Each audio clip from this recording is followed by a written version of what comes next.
Finance with Quicken Loans even if your home has lost value. For example, if you owe $300,000 on your mortgage, but your home's only worth $150,000, Quicken Loans may still be able to help you get harped and start saving. Or if your current mortgage is higher than 3.99%, give us a call today at 800-QUICKEN. And for 3 years in a row now, J.D. Power & Associates has ranked Quicken Loans highest in the nation in customer satisfaction for primary mortgage origination. Once again, if your current mortgage is higher than 3.99%, or if you owe more than your home is worth, call Quicken Loans today at 800-QUICKEN or go to QuickenLoans.com. For J.D. Power & Associates award information, visit jdpower.com. Important terms and conditions apply. Call us for cost information. Equal housing lender. Licensed in all 50 states. NMLS number 3030. We want to talk right down to earth in a language that everybody here can easily understand. And now it's time for the voice. Don't know how to put this, but I'm kind of a big deal. I want you to get up right now. And go to the window, Open it. stick your head out and yell. Hated man! Top of the world! The voice of Ocala with Buddy Martin. You know I don't speak Spanish. In English, please. Look in my eyes, what do you see? The cult of personality. I know your anger, I know your dreams. I've been everything you wanna be. Oh, I'm the cult of personality. Hello, welcome to a Wednesday edition of The Voice of Ocala. I'm Buddy Martin. Really happy to be with you today. Really happy every day to get up, my feet on the floor, and say, hey, good Lord gave me another day. And then we get to go do radio, talk with you, learn things.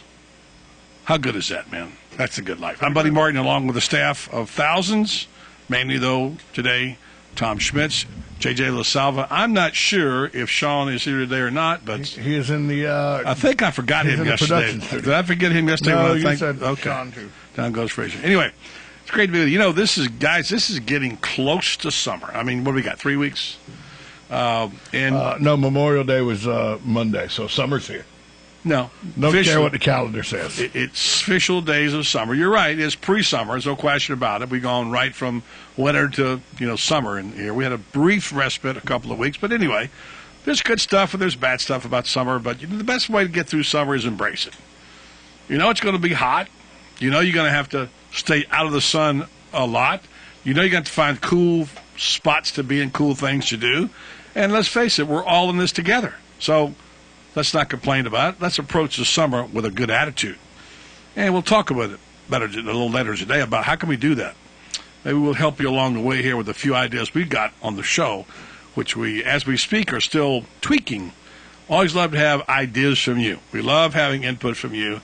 We've had a very good group meeting, and tonight our group meets again to further the cause of making this a better radio program. I'm not sure what we'll do, but the guys are going to tell me. And we're going to work on that, and we'll take your suggestions, by all means. Anytime you want to call the program, if we don't have a guest, or you can email me, Buddy at WOCA, and we'll consider what you say. We really do. So today on the show, we'll talk about the national champion CF Patriots. Pretty sure they're going to be hosting the state tournament. An idea which apparently his time has come. We'll discuss that today a little bit. I don't know what your definition of real men is. I remember once when I was at the Charlotte Sun newspaper as managing editor. We used to have group meetings, and we put ideas on the board. And I want to put up a thing on the board, a suggestion, who are the real men? And nobody wanted to do it. They thought it was some kind of sexist, macho thing. And that wasn't really what I was talking about at all, because real men can be defined many ways. I guess it was primarily some people, and many of them young females, who thought I was trying to bring back the Marlboro Man or something, Yeah. But You're trying to redo John Wayne or something. Yeah, I mean, we can talk about real men today. I mean, in the context of, what we consider real men are and who they are, whatever. I don't necessarily think of a real man as a macho guy. I mean, he could be. I think a real man is somebody who has a full complement of senses, who's kind to children, dogs, whatever, I don't know, and does his part in the home as well as community, but that's a subject we'll discuss later on today.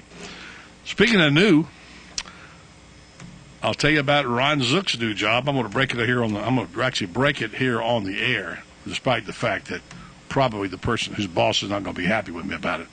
We'll tell you about that. And, jobs. Jobs. Guys getting out of school. We talk about the fact that you have to question, JJ, the value of an education anymore because it doesn't always translate into money.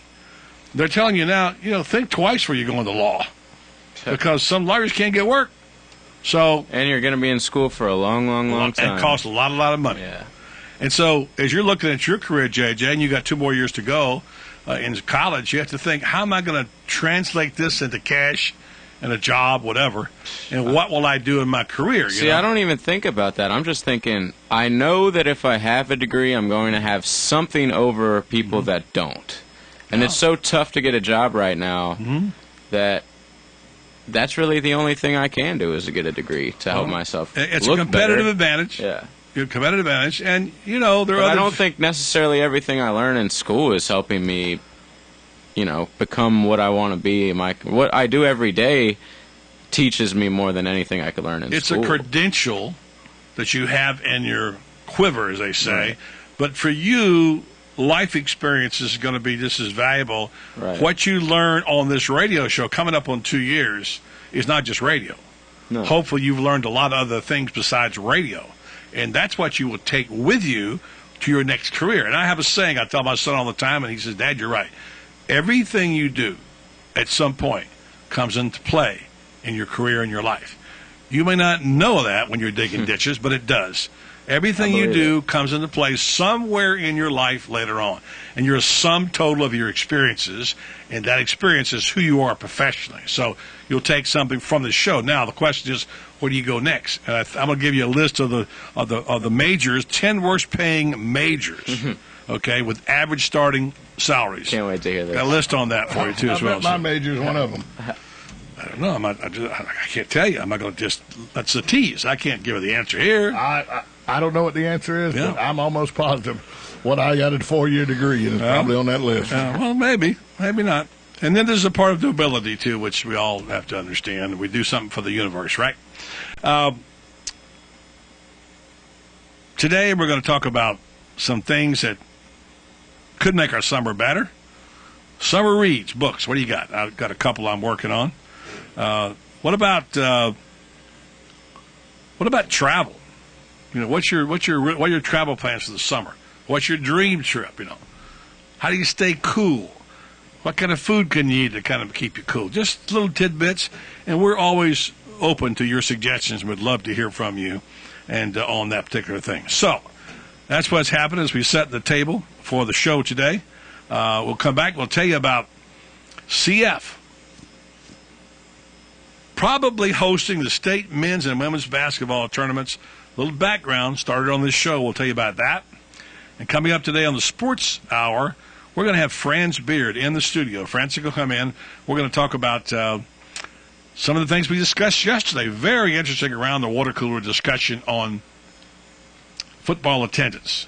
And we'll play a bite of that, and we'll get Franz's comments. And guess what Governor Scott did today?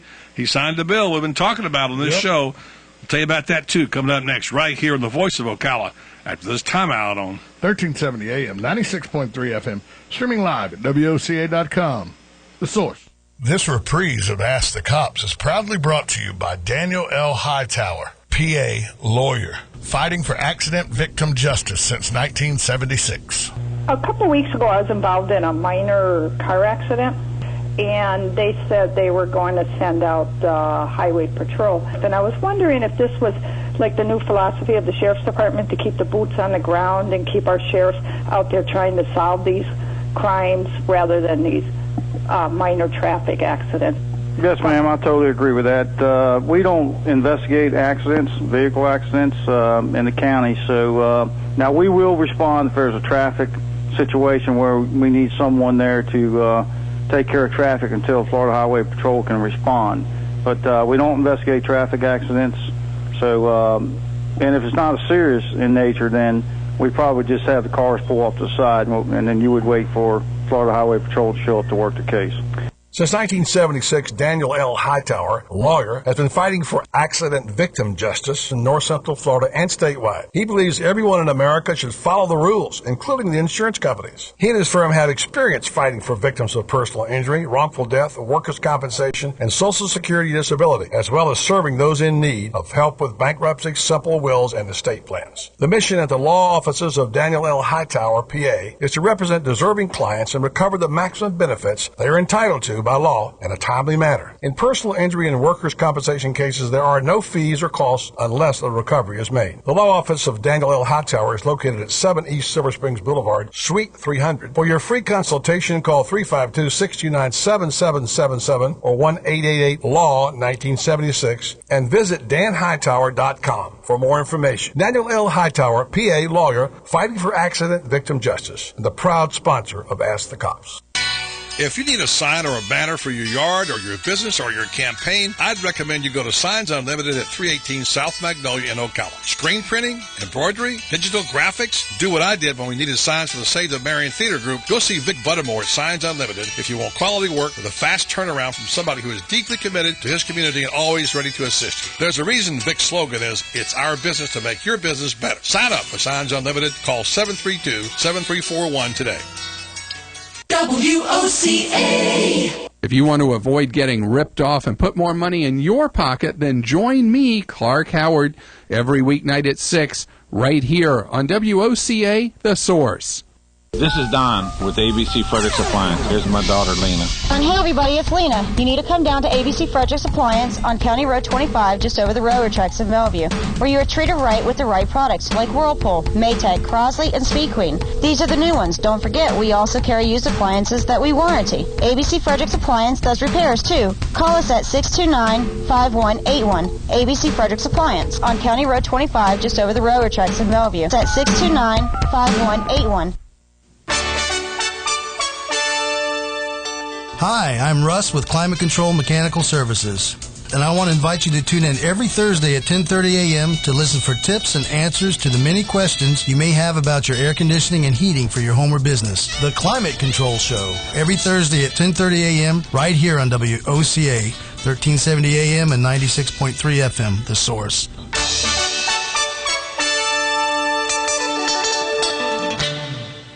This is a public notice. Local residents can now save thousands of dollars on their next car, truck, or SUV. It's not a tent sale, because no tent is big enough to hold this many cars. It's ocalaforsale.com. Say goodbye to sticker shock. Ocalaforsale.com has thousands of vehicles with no stickers at all. But hurry, don't walk, don't run. Just sit down and log on to ocalaforsale.com. Prices and inventory change daily. Offer does not include dealer upcharge. Undercutting, less proofing, factory surcharge, or delivery fee. See website for details. Hi, I'm Ernie Sprantz. Join me weekday mornings at 10:50 for Report to Consumers.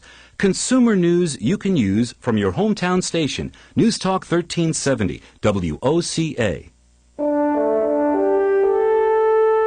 This is WOCA, News Talk 1370.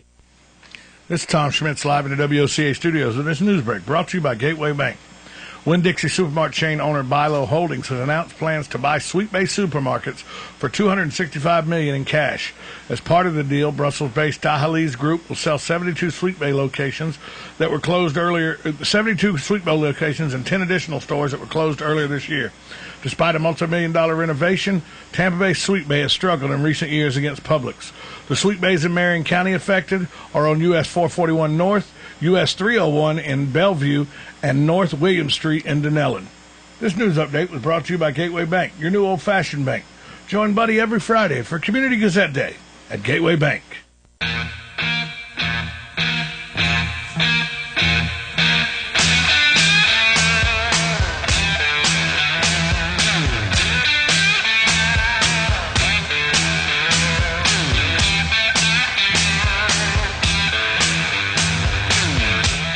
So I was over at Gateway Bank today, and I was walking upstairs, and I heard this voice say, Buddy Martin, he's here. He's going to do a show. And I looked up, and it was Ron Zook. Well, there you go. Talking to Tom. Ingram, and we just chit-chatting. We talked a little bit about football, a little bit about the attendance discussion we had yesterday, which I thought was very interesting. By the way, we'll play a bite of that in the 5 o'clock hour, because of those who didn't hear about it, that 9 of the 14 schools in the SEC have gone down in attendance, and college football attendance overall, while still pretty healthy, is down. And you wonder why. And, of course, a lot of it has to do with TV and the fact that we like to sit around and drink a cold one and watch it on TV. But anyway, I was there, and I got a little scoop. I'm going to put it out there right now, okay? Tom Ingram, if you're listening, close your ears. I'm going to be premature announcing it, and the fact that what was Ron Zook known for, by the way? He was a special teams coach. But he was known for Florida as defense coordinator.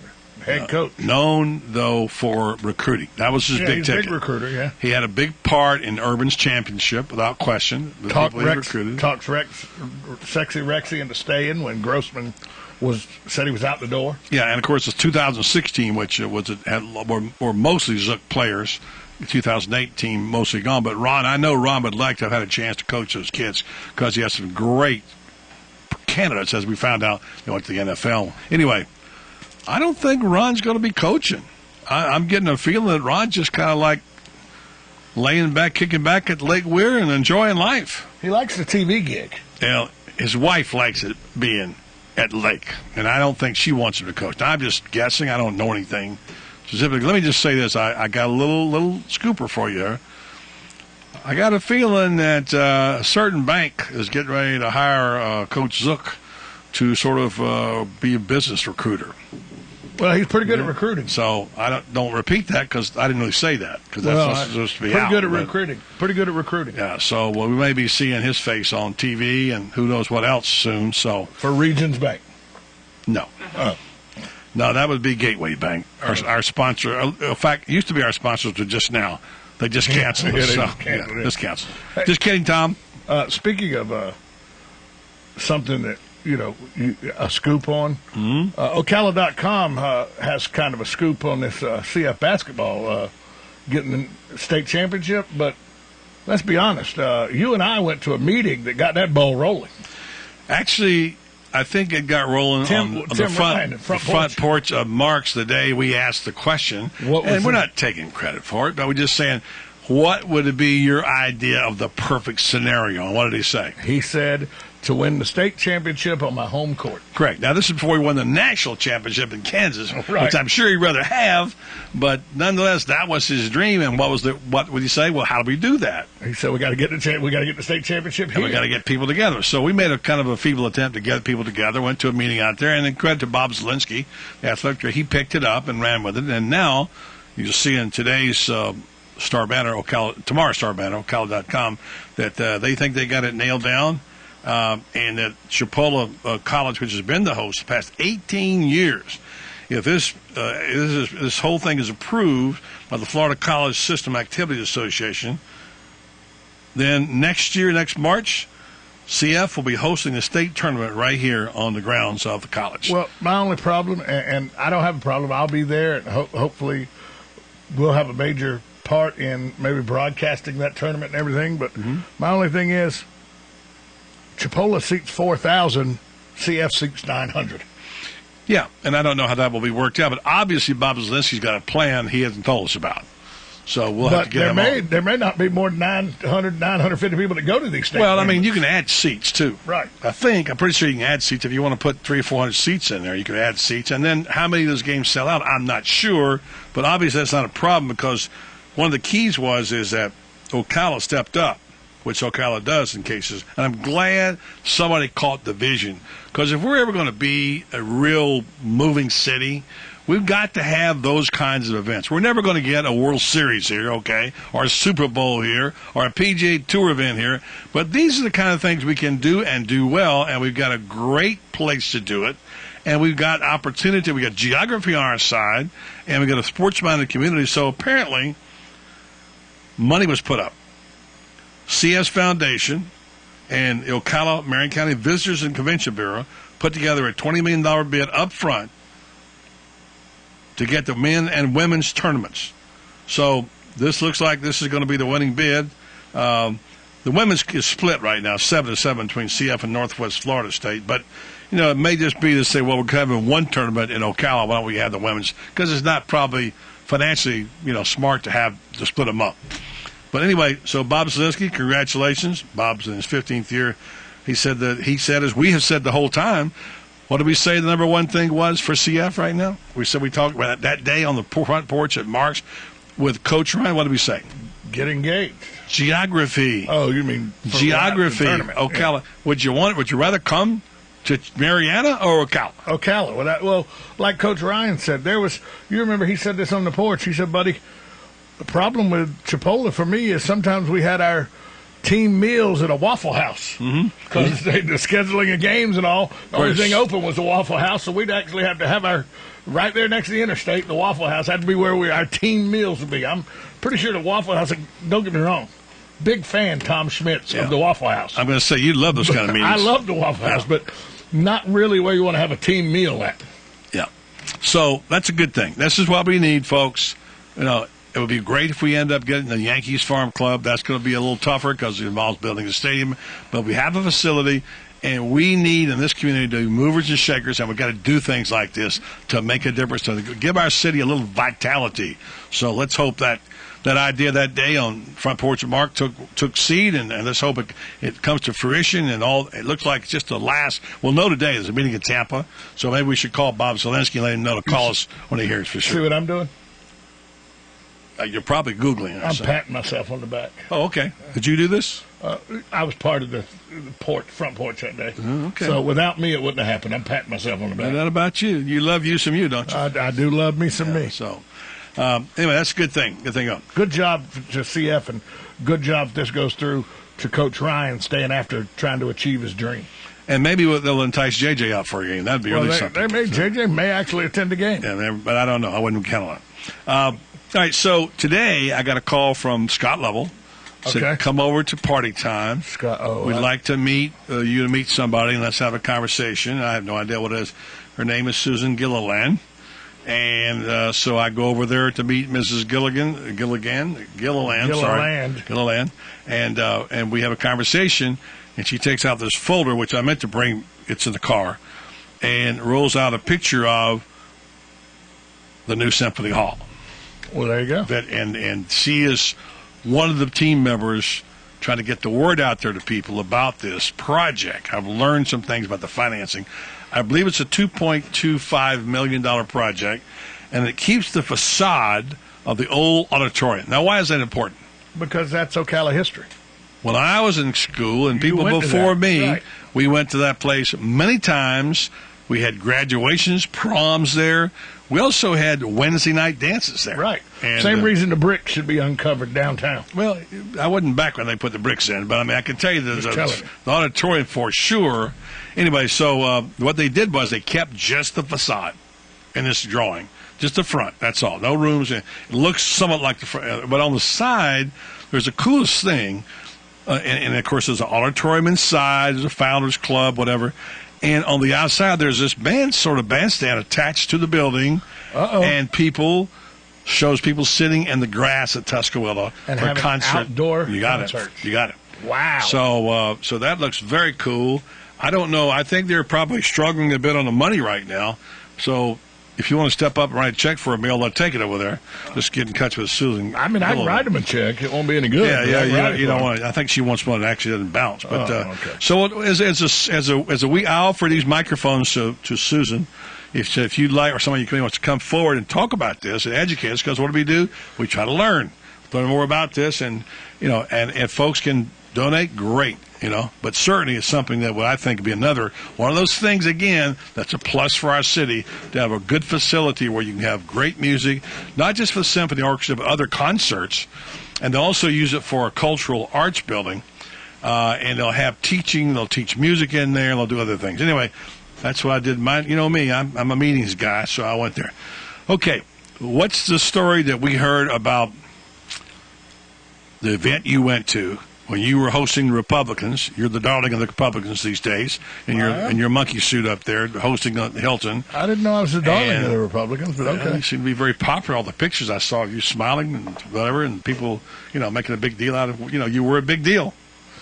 And you got kind of a big deal. And you have leather-bound books. So many leather-bound books. Anyway, I wanted to say that the one story I heard, I won't mention the person's name because I don't want to embarrass him, but a friend's wife had a chance to meet the governor and said, Governor, if I may, I sure hope you'll sign that texting, no texting driving bill, the ban on texting. And he said, well, it's on my desk, and I'm not planning to sign it. So that was good, but that wasn't all she did. Before the night was over, she walked back up to him and said, Governor, if you need a Sharpie, I got one right here.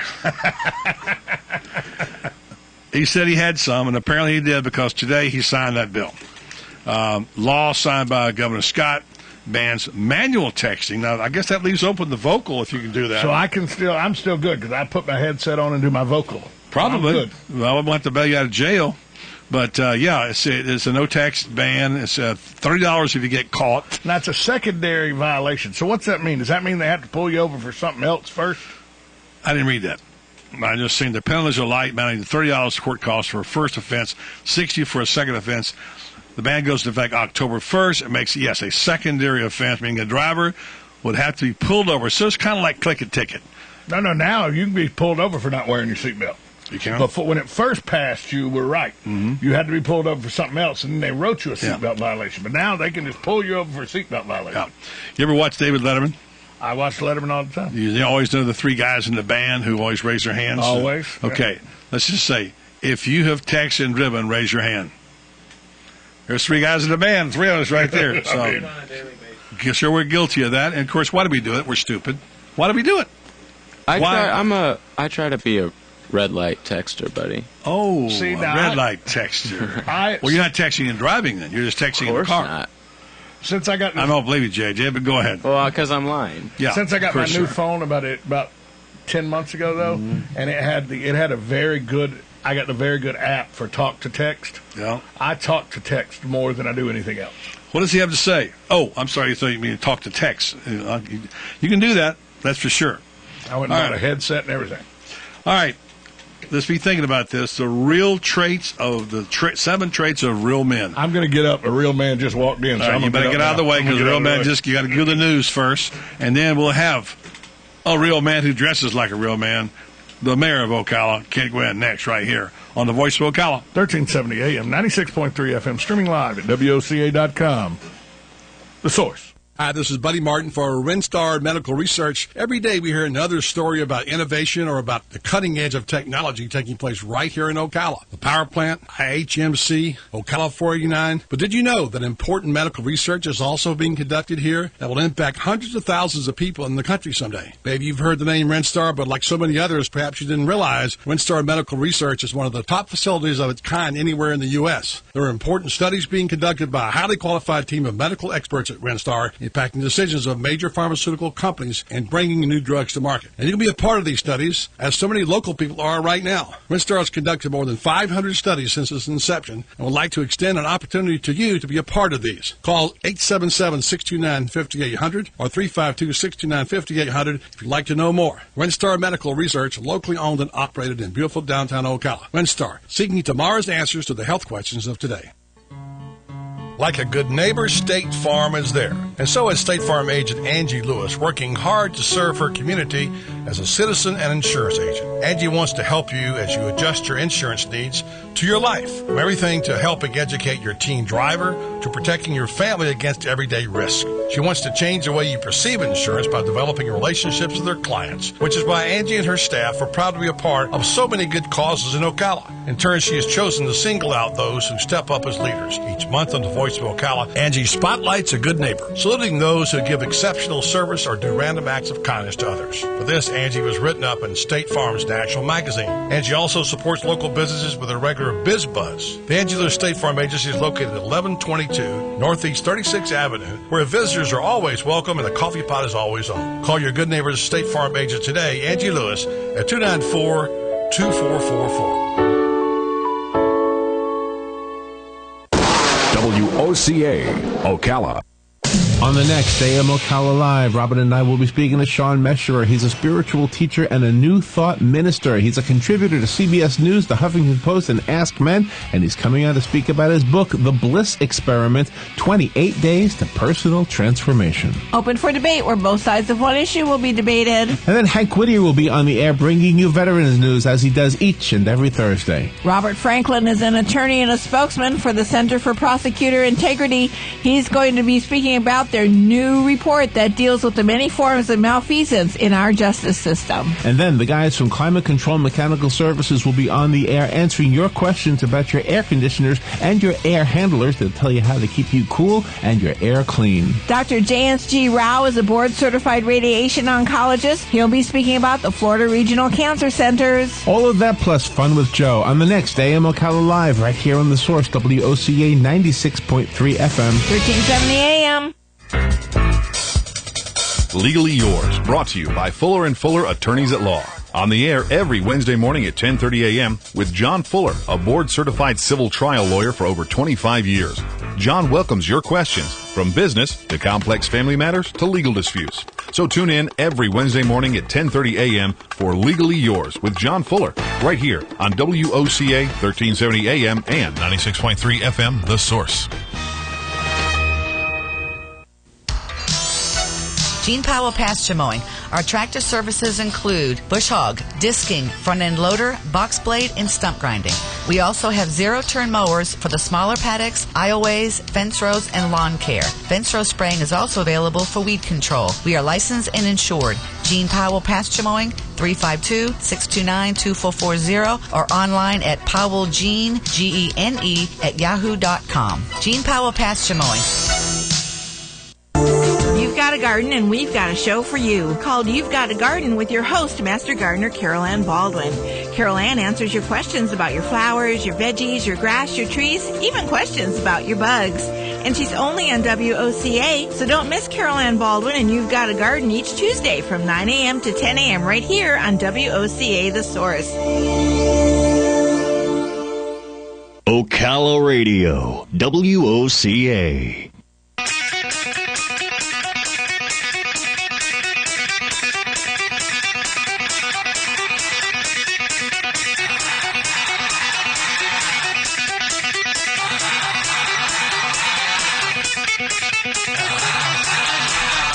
Welcome back to Voicebook. Coming up at 4:15, Frederick Goodall, 7 Traits of Real Men. He's a writer and speaker and founder of the parenting website, Mocha Dad. So we'll talk to him about fatherhood and et cetera, et cetera. Certainly a noble cause. Right now it's time to talk to the mayor of Ocala, Mr. Kent Gwynn. Hello, Kent. How you doing? Hey, buddy. Afternoon. How are you? I'm doing well. It's getting a little bit towards summer. You can feel it in your bones, can't you? Oh, absolutely, yeah. But, it's been nice out there. Memorial Day was nice and cool in the morning. Kind of got a little warm in the afternoon, but it's been great weather. We can't complain. What did you do?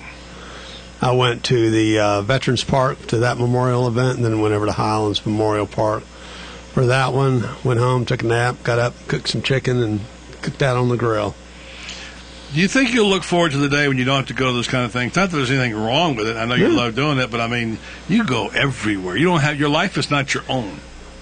Well, sometimes, but I know this morning I went to an economic development meeting that CEP had. I left there, went to a pension meeting for the employees. I left there, went to a birthday party for a gentleman that's 107 years old. Nice. A gentleman named Jack Silverman. Then, happy birthday, Jack Silverman. Yeah, then came over here. And while I was on the way, there were multiple traffic crashes the police was responding to.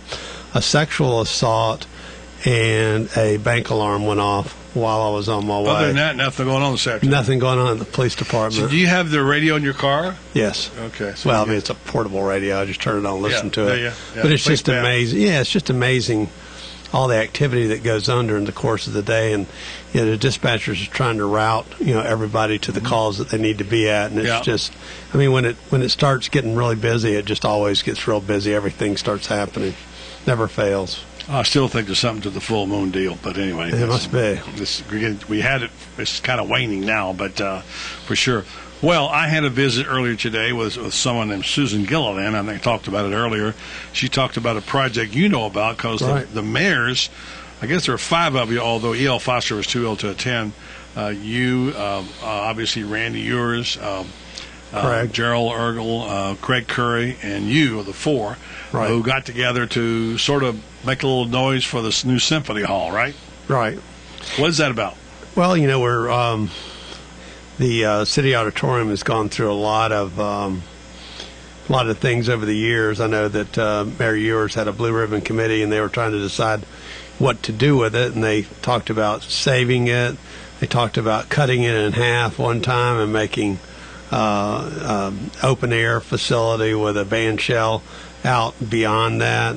And then finally, none of that happened. So finally, someone stepped forward and said, why don't we keep it, and why don't we restore it, and why don't we make it a home for the symphony?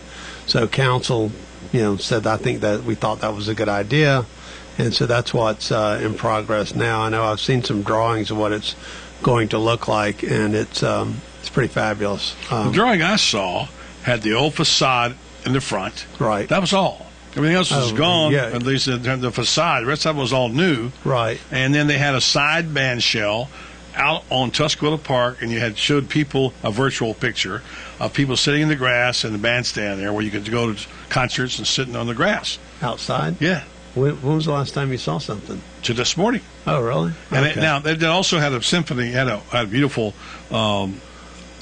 auditorium inside Right. where you could move the 20 of the first seats back and whatever. So it had both. Well, what they originally talked about doing was the stage was going to be where the stage is now, and then they changed it around where it was go to the side like what you're talking about, and then they would open it up so you could have like a band shell on the outside. That's what it looks like. We always talked about being able to open it up. I think what they're doing is you can either open it or close it and do things like that. So it's very versatile.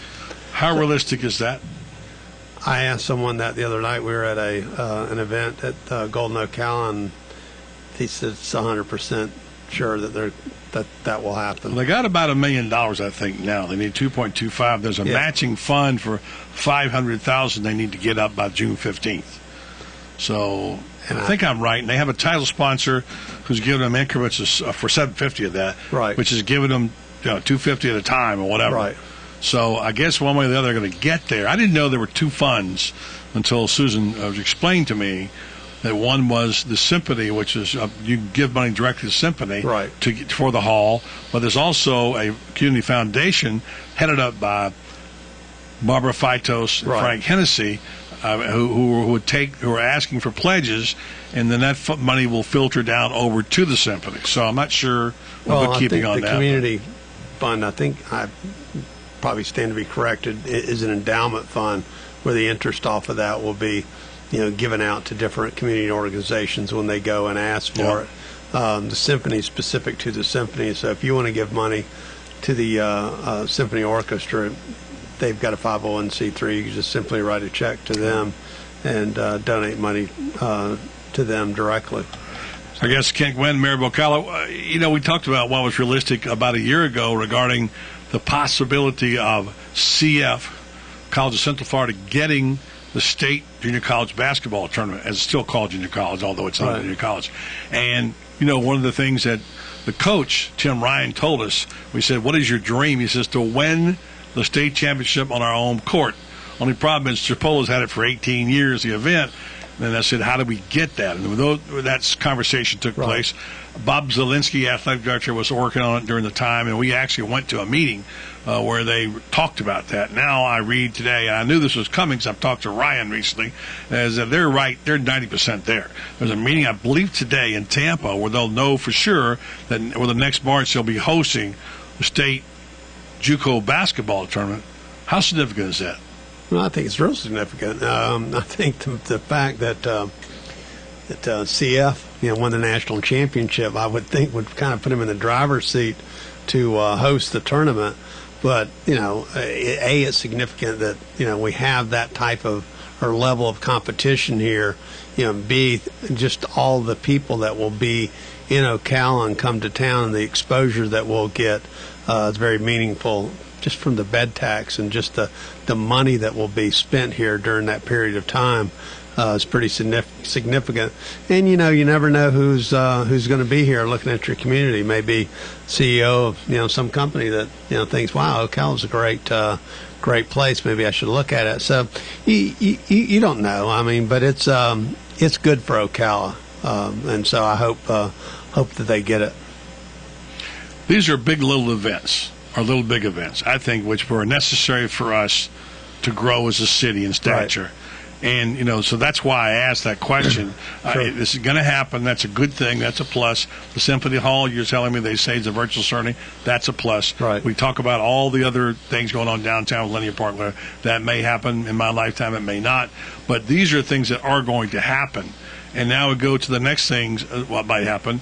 Is it a reality to think that the Tampa Yankees will move here one day if we can get a stadium? Is that realistic? That's the question I want to ask you. That's 100% realistic. I mean, if we can get the county commission to put it on the ballot to allow the people to vote for what's going to be a half-cent sales tax, could be 3 years, could be 5 years, depending on how many projects are put into the referendum, that's an absolute. And you think Marion County will vote for that? I think they will. I mean, everyone I've spoken to, I haven't had anyone say that, we think that's a bad idea or we wouldn't go for that. But, maybe I haven't spoken to enough people to, get some negative comments. But I'm getting mixed reaction to it. Okay. But I will say this.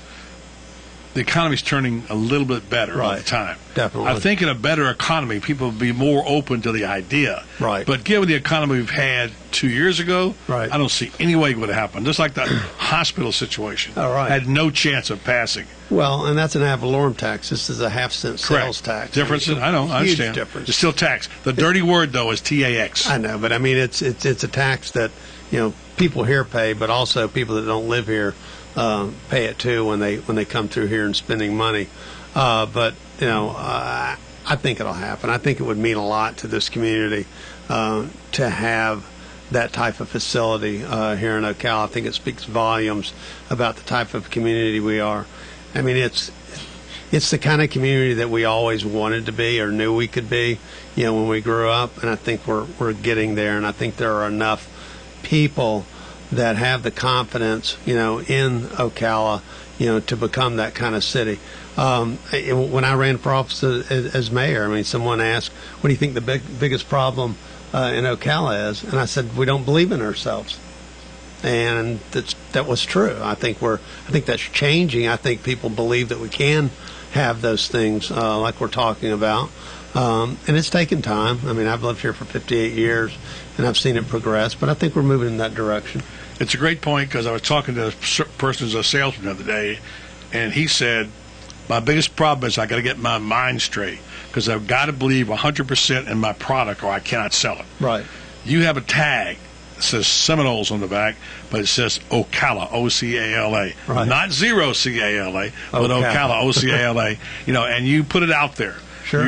You've been doing this a while. How many years on the council? 12 on the council. So 14 years you've been doing this, right? So do you ever get a little weary? I mean, I saw you at one of your low points when they voted down the Marion Theater, and I felt so bad for you. And as a result, something happened. But I mean, you were the 1 in the 4-1 vote, and don't you ever get tired of carrying that load? Sure, but that's part of the job. You just don't give up. You never quit. So. You just keep on keeping on until you win. So that's just part of it. I mean, that's if you're in it, I mean it's cliche, but you're in it to win it. And that's what I am. It's like Reuben Gwynn throwing that fastball down. There you go. And final question with Mayor Kent Gwynn. I'm going to have Lee Niblock on Friday. He comes on about once every 4 or 5 months. How are relationships between the city and county? Are they still frigid? Are they still a little better? How are they doing? Tell me the truth now. Yeah, I mean, don't give me a political answer. Give me the truth. No, I think they're good. I mean, they have to take care of the county, and we take care of the city. And sometimes those our objectives don't gel. But we have the utmost respect for each other as commissioners and councilmen and mayor. And no, we work well together. We have our differences, but we're very professional and respectful to each other. And we work through it. And we were talking about that today on EDC projects. We don't care if companies come in here and want to locate, we don't care if they're in the county or the city. All we care about is they're in Marion County. No, we have a good working relationship. We tease each other every once in a while and joke with each other. So I think that's good and healthy. School board and others, another story. But anyway, I will say this, Kent Gwynn, thank you for coming on the show. I recently asked a politician, I'll call it what it is, elected in office, if they would come on the show. And this politician, I won't say if it was female or male, said, no, I need to keep flying under the radar right now. And that's how some people think, and that's a wrong way to govern, in my opinion. I appreciate your willingness to come forward, answer the questions, and address the situation. So thank you for always doing that. All right. Ken Gwynn joins us every week right here on the program. He's the mayor of Ocala. We'll take a break, come back, more to come right here on the Voice of Ocala, 1370 AM, 96.3 FM, WOCA, The Source. Hello, I'm Dawn Lovell, lead event designer and owner at Party Time Rentals. Have you ever wondered what it takes to make an event spectacular? Well, look no further. It's what we do every day. Whether you're hosting an intimate dinner for 10 or a gala for thousands, at Party Time Rentals, we find just the right style and elegance to make your event a success. Our extensive inventory of the finest in chandeliers, tents, crystal, china, and specialty items is featured in our fabulous showroom. Stop by and say hello. It's a great way to get ideas for an event and experience for yourself how you can make your party time special. Party Time Rentals, located on Southwest 10th Street, just off Route 200 in Ocala, and off Southwest 34th Street in Gainesville. For more information, call 352-629-8858. That's 352-629-8858. The party begins at Party Time. Hi, this is Buddy Martin. I want to tell you about a conversation I had recently with General Manager Pat Murray on the great family atmosphere at Country Club of Ocala. It's a family-first club. Again, we have any number of different types of memberships, but obviously the one that attracts the greatest level of interest is our family. And the reason for that is we have a little something for everybody. I mean, we obviously have a world-class golf course. We have 7 tennis courts here for all levels of tennis players. We have a junior Olympic-sized swimming pool. We have a fitness center that's second to none, and we have state-of-the-art equipment in our fitness center. Country Club of Ocala, where the facilities are all a family would ever need. For more information, call today at 352-237-6644. That's 352-237-6644. Country Club of Ocala, proud sponsor of Monday's Gator Report and Gator Talk Thursday right here on The Source. Here's what you may have missed on the John Tesh Radio Show. Couples who are more materialistic have less stable relationships and report lower levels of marital satisfaction. People bashing each other and making comments they would never say to somebody's face. What makes people so rude online? First is the fact that sometimes we're anonymous. Volunteers who exercised for half an hour at night fell asleep significantly faster and slept more deeply than those who didn't exercise. Intelligence for your life on the John Tesh Radio Show. Don't miss this stuff. Howdy, folks. RL here to invite you to Dairy Queen for a great new meal. Dairy Queen's now serving 3 different $5 meals. Hot dogs with chili, cheese, slaw, whatever. Quarter pound with cheese, loaded up any way you like it. Solid filet chicken tenders. And each meal comes with fries, a drink, and a sundae for only $5. You got that right. Nobody beats that deal. A great value and a great meal. So come on down to Dairy Queen at Silver Springs, where they always treat you like kings and queens. This is a public notice. Local residents can now save thousands of dollars on their next car, truck, or SUV. It's not a tent sale, because no tent is big enough to hold this many cars. It's ocalaforsale.com. Say goodbye to sticker shock. Ocalaforsale.com has thousands of vehicles with no stickers at all. But hurry, don't walk, don't run. Just sit down and log on to ocalaforsale.com. Prices and inventory change daily. Offer does not include dealer upcharge, undercutting, rust proofing, factory surcharge, or delivery fee. See website for details. News Talk 1370. WOCA invites you to discover your full business potential. News Talk Radio is the perfect environment for your advertising.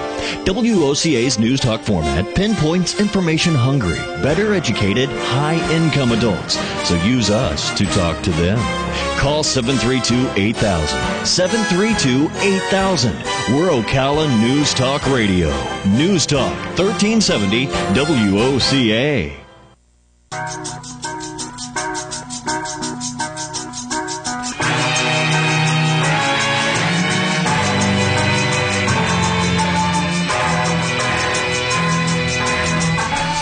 Welcome back to the final segment of Voice of Ocala. On a, we take for granted the mayor sometimes, and he drags over here, sits down, answers all the questions, and there's a lot of people who wouldn't do that. We had a friend of ours last night that pointed out a fact to you and I that we take for granted sometimes. But we are very fortunate to get the people that are the decision makers in this city and this county that are gracious with their time and give it to this radio program. Well, we're patting ourselves on the back, but the truth of the matter is they do it for us. Sometimes it takes a person who's not here working to see it better than you do. Right. And the friend we're talking about said, "Are you kidding me? You guys get everybody on this show. Not everybody gets the sheriff and chief of police. And kind of made us say, hey, wait a minute. Hey, we are pretty good after all. Think about how many county commissioners we've had on. We've had school board members on. The superintendent, George Tommen, comes on regularly. Well, we appreciate them putting confidence in us because we're not saying we're so great. A lot of times, I'll be honest, when you do a show, sometimes you just think you suck. You know what I mean? Right. You go home and think, well, we suck. We just weren't very good. JJ's nodding his head. I tell you, JJ and I thought that for the whole first hour yesterday. Actually, your show wasn't bad yesterday. I thought it was pretty good. Behind the scenes, it sucked. You couldn't have convinced JJ and I it was a good show. Yeah. But, I mean, the thing is, we've been doing this for almost 2 years now. I hope people will, know we're here.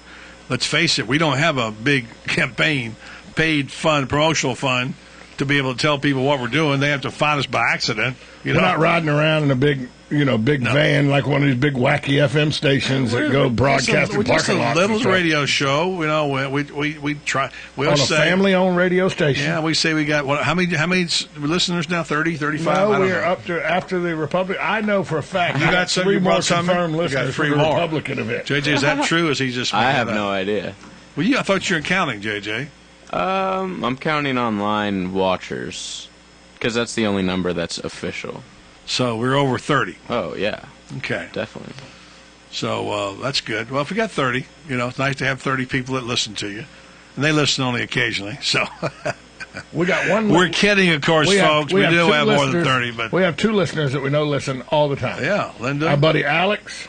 Hugh. No, 4 then. Alex, Hugh, Linda, and Umatilla Steve. And Pete.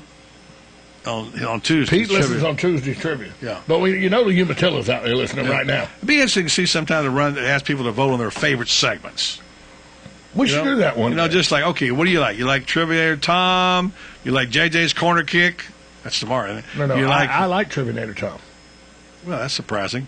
Do you like Dr. Buddy? Do you like the water cooler? The water around the water cooler. Ask the Cops. Ask the Cops is like the guy said yesterday. You guys got the sheriff and the chief on. Nobody gets that. That's brought to you by Daniel Hightower, attorney, a lawyer here in town. Yeah, Daniel Hightower. Yeah. How long has he been representing accident victims? 1976. There you go. Thank you. You should know that by heart by now. I do. Anyway, we've kind of blown smoke for the last 3 minutes just to fill up this last segment. But coming up next hour, what are the 7 traits of real men? You guys want to take a shot? I got them right here in front of me, so that's sort of cheating. Okay, well, I mean, yeah, that is cheating. That is cheating. We'll see how many JJ and I can get. I'm honest. All right, we'll see how many we can get. We shall return for hour 2 of the program, the little bitty program called The Voice of Ocala. Right here on 1370 AM, 96.3 FM, streaming live at WOCA.com. Hey, and if you want to find us on podcast, go to our WOCA page, click on Buddy's picture, go down to our podcast link, click on that, and there's certain parts of the show from every day you might have missed that we have podcasted right there for you, including Jimbo Fisher, Florida State head football coach. You get all that right here on The Source.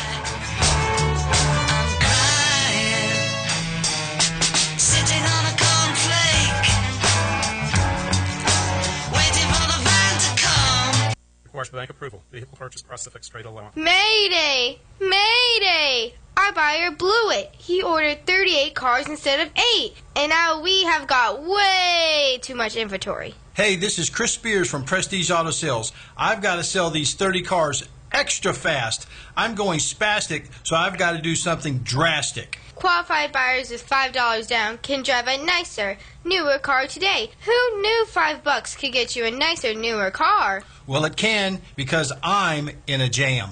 Is bad credit causing you distress?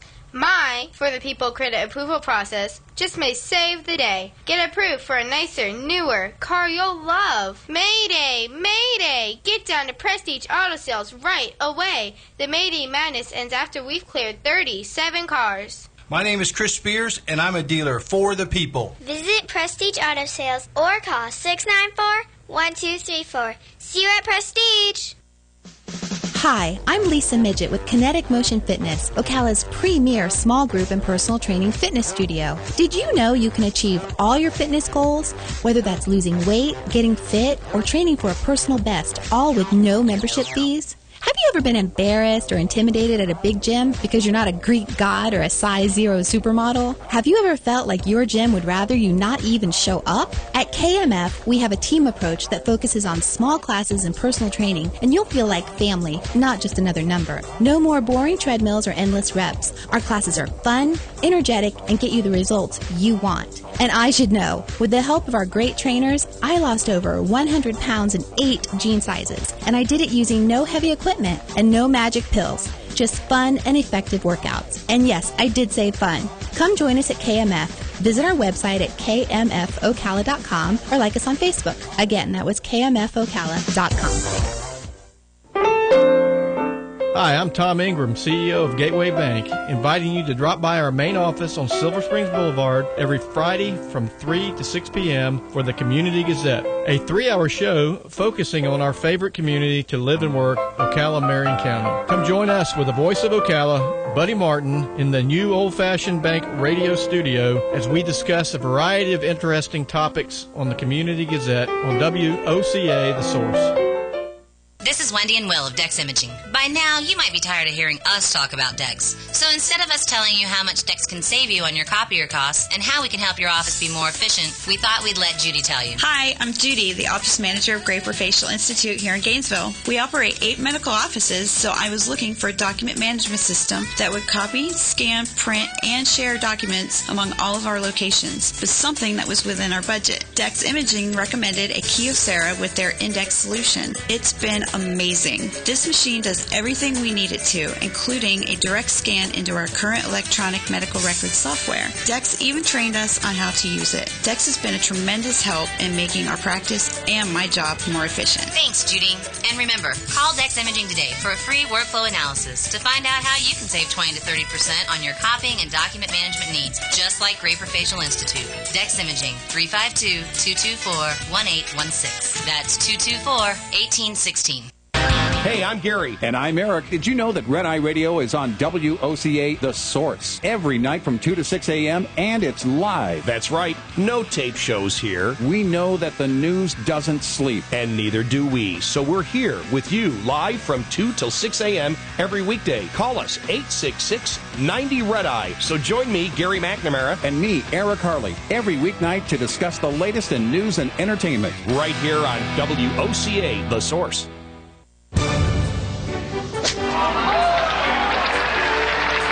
How good does it get? Golf has long been considered to be sport's most prestigious game, and WOCA has your connection to everything in the golf world. Every first and third Thursday at 10 a.m., tune in for Let's Talk Golf with your host, PGA professional and teacher to the stars, Jim Beckett, and operations manager for the Links of Spruce Creek South, Darren Irwin, right here on The Source. The weather is brought to you by myfwc.com. Life jackets save lives. We're at Florida. A mix of sun and clouds today and rather breezy at times with a stray afternoon shower or thunderstorm. High 84 along the coast, 90 inland. Partly cloudy later tonight. Low 68 in a few inland spots, but 77 right on the coast. Tomorrow, partly sunny and breezy with a shower or thunderstorm in a few places. High 84 on the beaches, near 90 well inland. From the Florida Weather Center, I'm meteorologist Joe Lundberg. You're listening to WOCA News Talk 1370, Ocala's source for what's happening in today's hottest, up-to-date news and topics. Or the primary earner. That's up from 11% in 1960. Most are single moms, but a growing number are married, and they earn more than their husbands. More socialization in the office might be the key to success. A study by Microsoft found nearly half of employees worldwide think social tools at work, like those used for communicating with colleagues and sharing and reviewing documents, help increase their productivity. The White House says it's time for Congress to go to the head of the class when it comes to student loans. It says without action, some 7 million students could see the rate on their college loans double by July 1st. They're off in spelling. An early round of the Scripps National Spelling Bee is underway in Washington, D.C. Some of the first-round words, halal and neisi. The finals will be tomorrow night. This is ABC News. All right, Flo, so the key to safe pest removal is staying calm. Okay. Says here, this lady's got a badger in her attic. Oh, I love badgers. Oh, sorry. Calm. There he is! Come here, little buddy. I thought he wanted a hug. Badgers don't really hug. Not yet. Oh, badger. Insuring your business vehicles with Progressive is like having Flo on the road with you. Low down payments, great discounts, and flexible billing options. Now that's Progressive. Visit Progressive.com today. United Financial Casualty Company and Affiliates.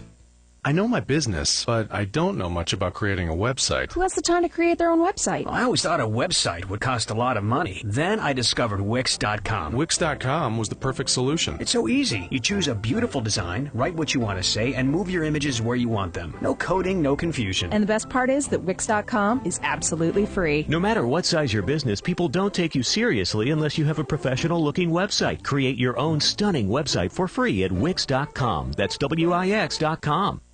I'm just sick of all the amateur stuff, you know? I mean, like, if I'm paying top dollar, I want a little production value, you know? Like some editing, transition, something, some music. Don't worry, we didn't leave you. He's gone? He's not gone. That's the whole point. He's never gone. Our bosses say we gotta stay. Check out the name tag. You're in my world now, Grandma. Bow to your sensei. Bow to your sensei. It's time for the second hour of The Voice of Ocala. Hoo-ah! You ever come across anything like time travel? Come on, stick around. It's free. If you win, you win. If you lose, you still win.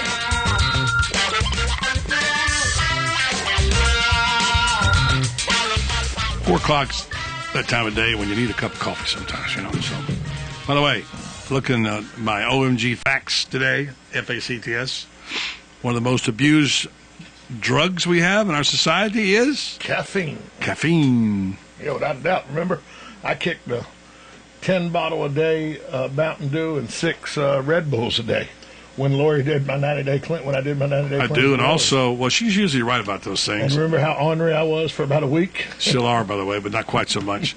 Yeah, I remember that, and also I think the 5-hour energy thing that you see advertised, I believe Franz Beard lived on those for one football season. 200 milligrams of caffeine. I have to ask Franz about it. He's coming in today at 5 o'clock. Also coming up in this hour, 10 worst paying jobs, college degrees that don't pan out, okay?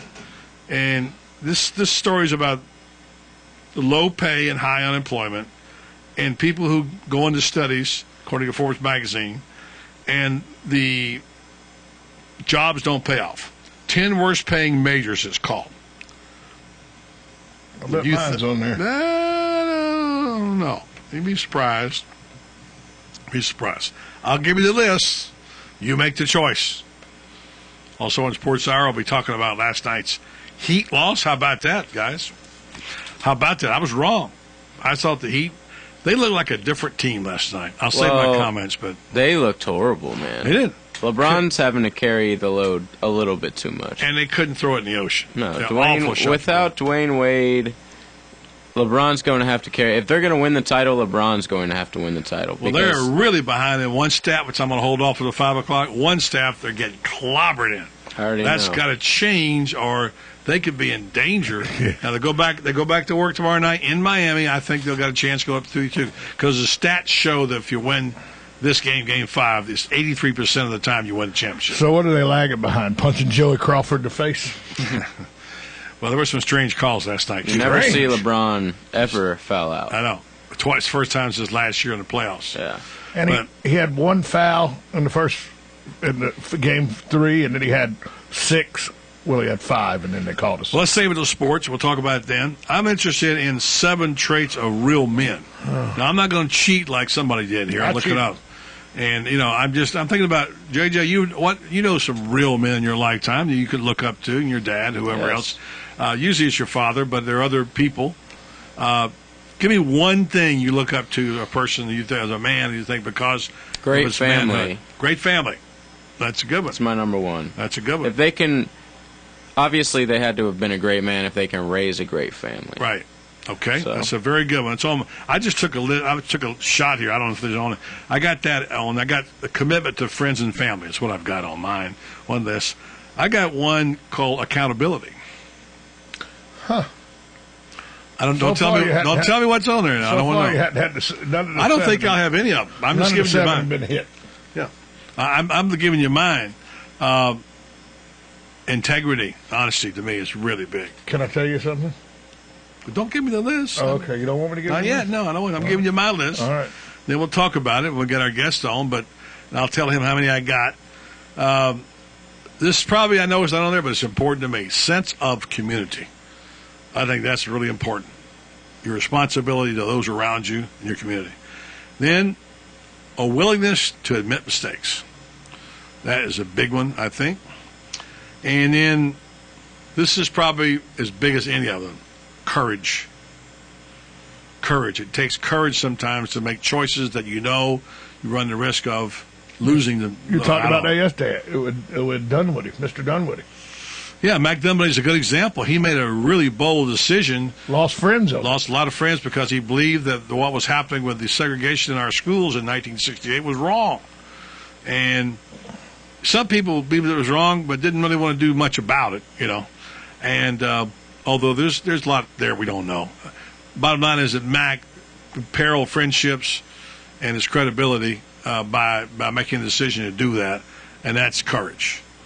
And then, I don't know if I said this the right way, but I think stressing the value of education is extremely important. So those are some of the things I'm thinking about real men. I would probably add in leadership, but that would be probably a little different. So those are some. Well, you got, according to the list that our guest will talk about? None, huh? You got 2. 2, okay. Yeah.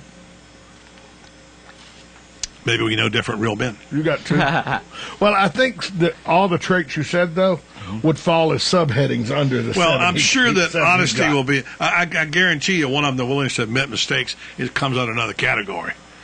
Like humility or one of those things. Well, humility is on the list. Yeah. So I just said it a little different way. Right. But the one that you hit on right away is integrity.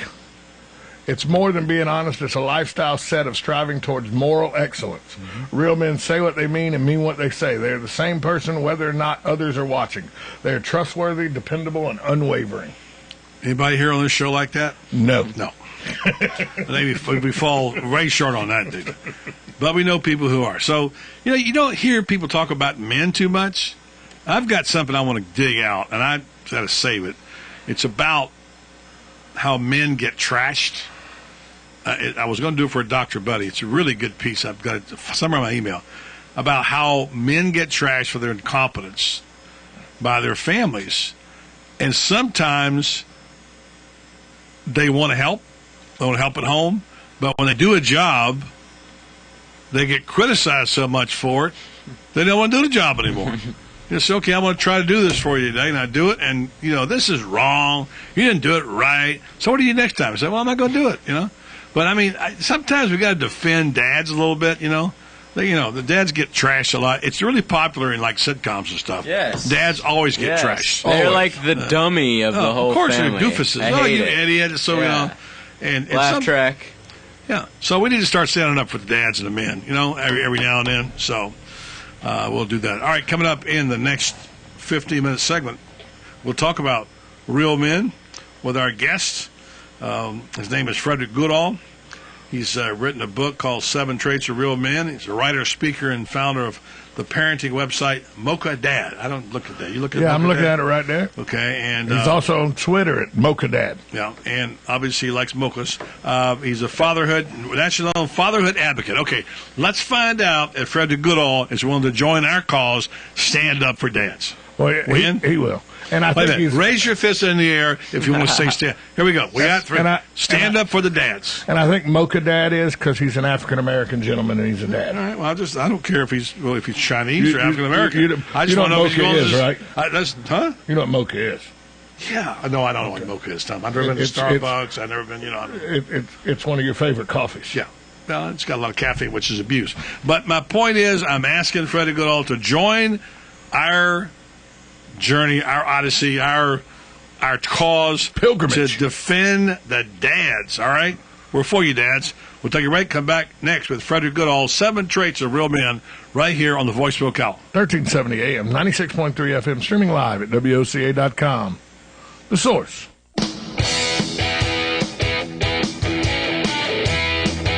Are you looking for a trustworthy auto care company that won't sell you something you don't need? Look no further than Affordable Auto Air and Care. Affordable Auto Air and Care has serviced Ocala for a decade and is family owned and operated. They offer quality parts at affordable prices, and they even include a 1-year or 12,000-mile warranty on their parts and labor. Their certified technicians work on any type of vehicle, even RVs. They specialize in auto AC, but they also offer oil changes, brake service, filters, tune-ups, shocks, axles, complete auto repair. Affordable Auto Air and Care is located at 1841 Northwest 4th Avenue on the corner of Old Jacksonville Road and 441. Call 352-401-0011 to book an appointment. That's 352-401-0011. Affordable Auto Air and Care. Complete auto repair. Take it from me, Tom Schmitz. I'm a customer.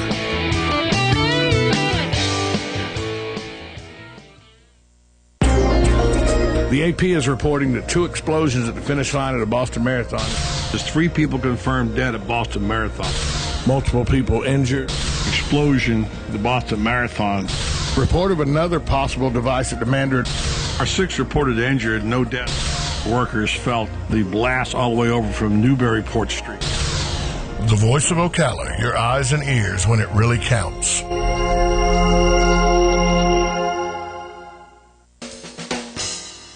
Hi, this is Buddy Martin. If you have an award or a trophy in your house, there's more than a good chance it came from BJ Trophies Gifts and Awards. At BJ Trophies, Floyd Hirschberger and his staff have a lot more than just trophies. Among the items they specialize in are donor recognition walls and trees, personalized or engraved gifts, cast bronze dedication plaques, wide format digital printing with posters, banners, and signs, and promotional products. Floyd is the official trophy and awards maker for the Voice of Ocala radio show and is North Central Florida's leader in custom recognition programs, corporate awards, industrial engraving, unique gifts, and advertising specialties. When Angie Lewis went shopping for something to award to the winners of her State Farm Good Neighbor Award, she shopped first at BJ Trophies Awards and Gifts. Check them out at 1735 Northeast Jacksonville Road on North Magnolia's Miracle Mile, or call them today at 352-732-2249. BJ Trophies Awards and Gifts. Trophies is just our middle name. Gene Powell Pasture Mowing.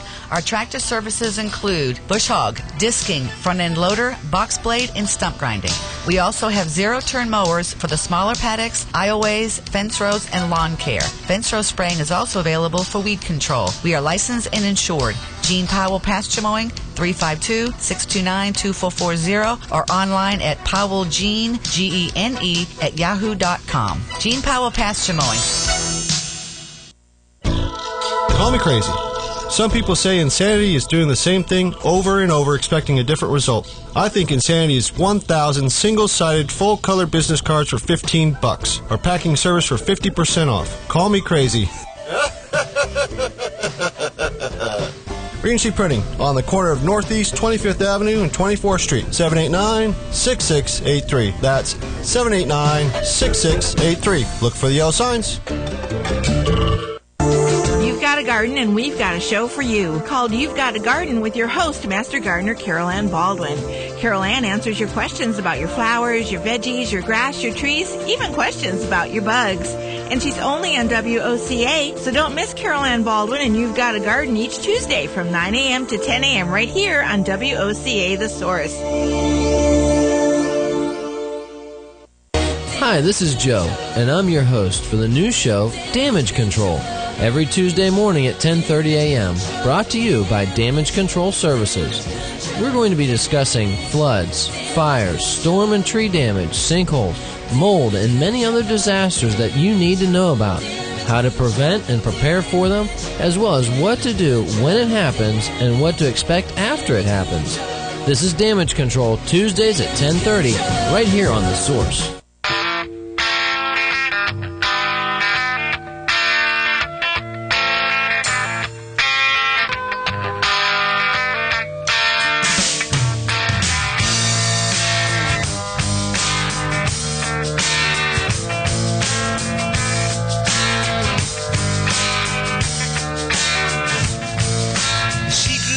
Coming up in just a few minutes, we'll be talking to Frederick Goodall about traits of real men. I don't know.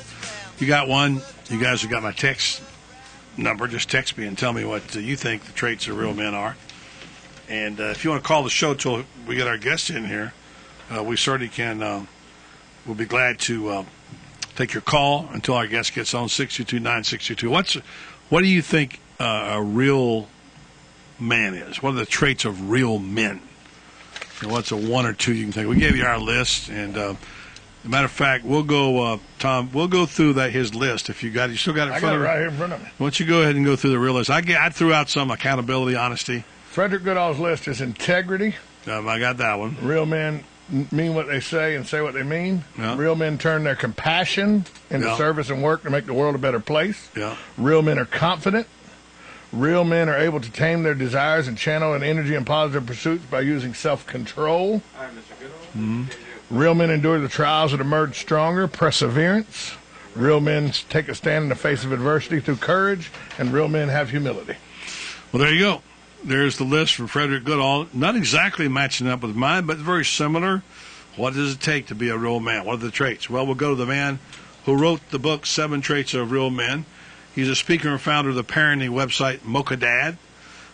He's a nationally known fatherhood advocate, and we're going to ask him on the air if he will join us in our efforts to stand up for dads, because they need to be stood up for. They're not the weenies that people make them out on sitcoms.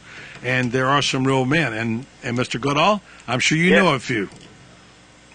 Hello? I'm Buddy Martin. How are you? Glad to be on the program with you. Hey, thank you. I'm glad to be here.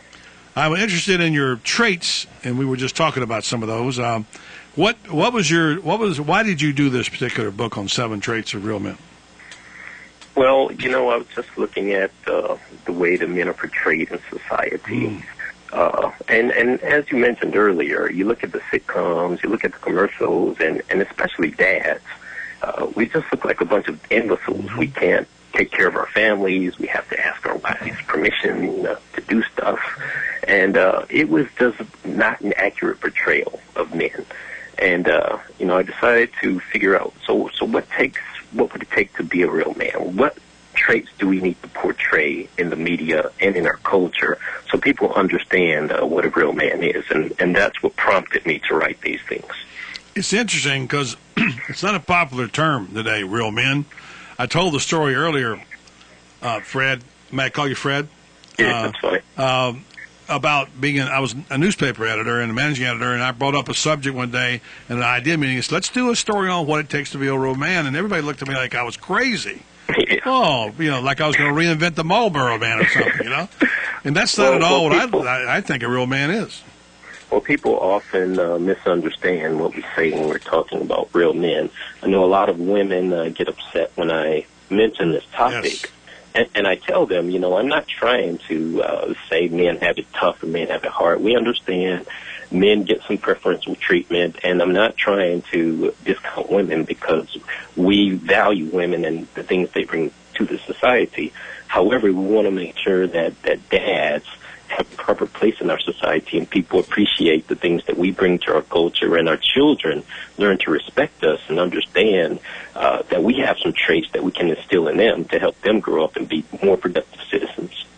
And they're finding out more and more the absence of dads have such a real negative impact on families, particularly African-American families, and to all families. But I know in working with football teams and coaches and people I've dealt with, they have a real issue with that. And actually, I had one football coach used to have a family night after practice to have dinner together so they could all come and bring their girlfriends and their wives, whatever. And the coaches brought their wives so they could see what a family looks like, Right. And right. that's important. And it's so important to do that. I mean, I was one of those kids who grew up without a father, but my mother was wise enough to take me around men. You know, she let me spend time with my uncles, my grandfather, guys at the church, guys in the community, so I can get some examples of what does it mean to be a man. Because she didn't always have all the answers for me, but she always took me to someone who could help me and guide me and lead me. You're right. And I also although my dad didn't leave home till I was 10, most of my bringing up years in puberty, or all of them, were without my father being around. And my mother would do the same thing. She worked for the sheriff's office, and she got me to go hunting with the sheriff one time and shoot a shotgun when I was 12 years old, just because that was what men did, in those days. In our culture here, that was what men did. They hunted, they fished, and so on. So you're right. If you are a single mom, there are men, there are figures that you can, they're not surrogate dads, but just, like you said, Fred, find somebody and let your kid go and be around uncles or be around people that you can trust.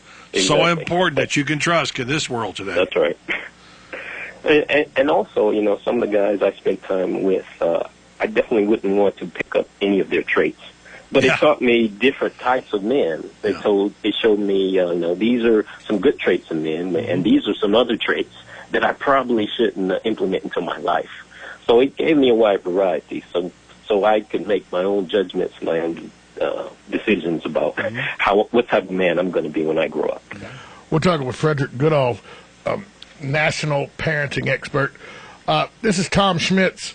Let me ask you, I grew up in the 70s watching television, and you had guys like John Amos that played James Evans Sr. on the sitcom Good Times. You had Michael Landon playing Charles Ingalls on Little House on the Prairie. In the 80s, you had Bill Cosby. You had Dick Van Patten on 8 is Enough. Strong father figures. What has happened in the last 30 years to make television go from a strong father figure to, look at me, I'm the idiot dad? I think it's just part of some cultural swings. There was a big push. People just have this perception of men as being paternalistic and very chauvinistic and sexist. So they try and tamp down some of those traits, and, probably rightfully so. However, we don't want to take away what it means to really be a man in our society. Those images you talked about with the fathers, these fathers were caring and concerned about their family. Their children came to them for advice and wisdom. And they showed what it was to really nurture their family, be with their spouses, and build a strong family together as a nuclear unit. And now today, families are so fractured, and different things are happening within the family, and dads are just being marginalized. And it seems like people don't believe that we matter because we seem to be a second-class parent, and the way that we do it is never good enough. And people like to exploit that and make fun of that, but it's harmful to our society when dads aren't truly respected. There's an interesting survey on Pew, the Pew research people. They showed that dispelled some theories about men. One of the most interesting polls was, do women miss their kids more than men? And the fact is, the percentage of men who miss their children were just as high as the women. There are stereotypes like that sometimes that, now look, we all need a retraining, let's be honest about it, our mothers kind of spoiled us in some regards. But by the same token, you have to also choose your lifestyle with your partner, and sometimes it's not going to match the one that people say you should do. For instance, For instance, my wife grew up in a time when women started burning their bras. That was and our friends, female friends, all said they're going to go to work, they're not raising children, they're going to have their liberation, whatever. She declined that option. She stayed home, became a. Now it's become kind of in vogue again to stay at home and raise your kids. And in some cases the men are doing it. My son has a video business, but he spends half his time raising our 10-month-old granddaughter. So anyway, I was interested. And there was an article that came up this morning. I forgot which newspaper it was in, but it stated that 40% of women are the primary breadwinners in our society today. So there's obviously a strong cultural shift. But even if the guy stays home, he's still dad and still deserves respect. so we have to make sure that continues to be the case. Now, Mocha Dad obviously talks about issues. What are some of the things on that website? I try and encourage fathers to be more involved in their lives, and I use a lot of different experiences that dads are going through. One of the most popular ones lately has been how to talk to your kids about sex, because that's something that parents seem to shy away from, and I give them some practical tips on addressing that subject. Right now, social media is a big thing with kids, and I have an article in there that talks about should you follow your kids' friends on social media to see what they're doing and how your child's interacting with them. So try and cover some pertinent topics that are relevant to today's culture. I'm sure you heard this, and I've heard a lot of different people who we ought to be concerned about, because a lot of people, bad people on social media. But I know that one family is all their computers have to be, there's their children and their teens have to be in the living room, and when they're and when they're online, their parents can see everything they're on. They know what's going on, and you it's too bad you have to do that today, but you have to do that. Well, you have to protect your children. I mean, that's the rule in my house. All computers have to be within view of everybody else in the house. And it's a way to hold everybody accountable to make sure that we're not doing anything that can harm us or could be dangerous for us. And parents have to do these things. You can't let a child have a laptop in his room by himself. You may trust your child, but they can come across things that they didn't intend to. And it's so easy to do that. And you give them the first exposure to those type of things, and it's hard for them to deal with sometimes. How do you deal with the issues that we're looking at in Cleveland with the abductions? We can talk all we want to about kids and about not to watch out for the strangers, but that 90% of the kids, if they're shown a puppy, are probably going to walk up to the puppy and pet the puppy, and boom, they're gone. What do you do about that? Right, and you have to talk to your children. I mean, that's the bottom line. You have to tell them. You have to be honest with them about the dangers that are out there. You have to give them some plans on how to deal with situations. I just wrote an article, and it's referring to this thing that happened a couple of years ago. I don't know if you guys remember that. When this little child, I think he was in Ohio. I can't remember. A child was 8 years old, walking home from school, asked a stranger for directions. The stranger kidnapped him and killed him. And I think about that. My son's bus stop, he's 9 right now. It's maybe an eighth of a mile from my house. And I worry just from him walking from the bus stop to our house. Sometimes I want to go out there and get him and walk with him. But, what do you do as a parent? Do you give them some freedom? Do you trust that the things you told them, they will remember that? Or do you just keep your hand upon them all the time? It's something that we all struggle with, and we have to learn to cope with in this type of culture. Tough one to do, whether to give them the keys or not. Looking at your list of how'd you come up with this list of 7 traits? Well, I was looking at some of the experiences I've had in my life. I talked to some other men, asked them about what they think is most important, some traits that a man should have, and also examined myself and to try to figure out, as a father, what traits do I want to exemplify for my children? What do I want to, what kind of man do I want to be, so they can look up and know, hey, this is the type of man my dad was. For my sons, this is the type of dad I want to be when I grow up. For my daughters, these are the traits I want to look for in a man when I get married. So I did all that research. I came up with all these different things, and these 7 traits are the ones I came up with, and I'll list them real quick. Integrity, compassion, confidence, self-control, perseverance, courage, and humility. I think these are just basic traits that allow us to really form ourselves as men and make ourselves better versions of ourselves. If you had to pick 1 or 2 that you would say are the most important, Frederick Goodall, which one would they be?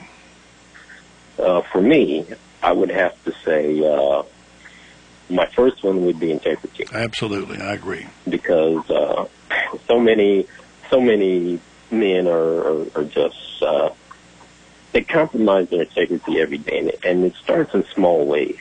And we all do it. We find ourselves thinking, man, why did I do that? Why did I agree to that? Why did I say that?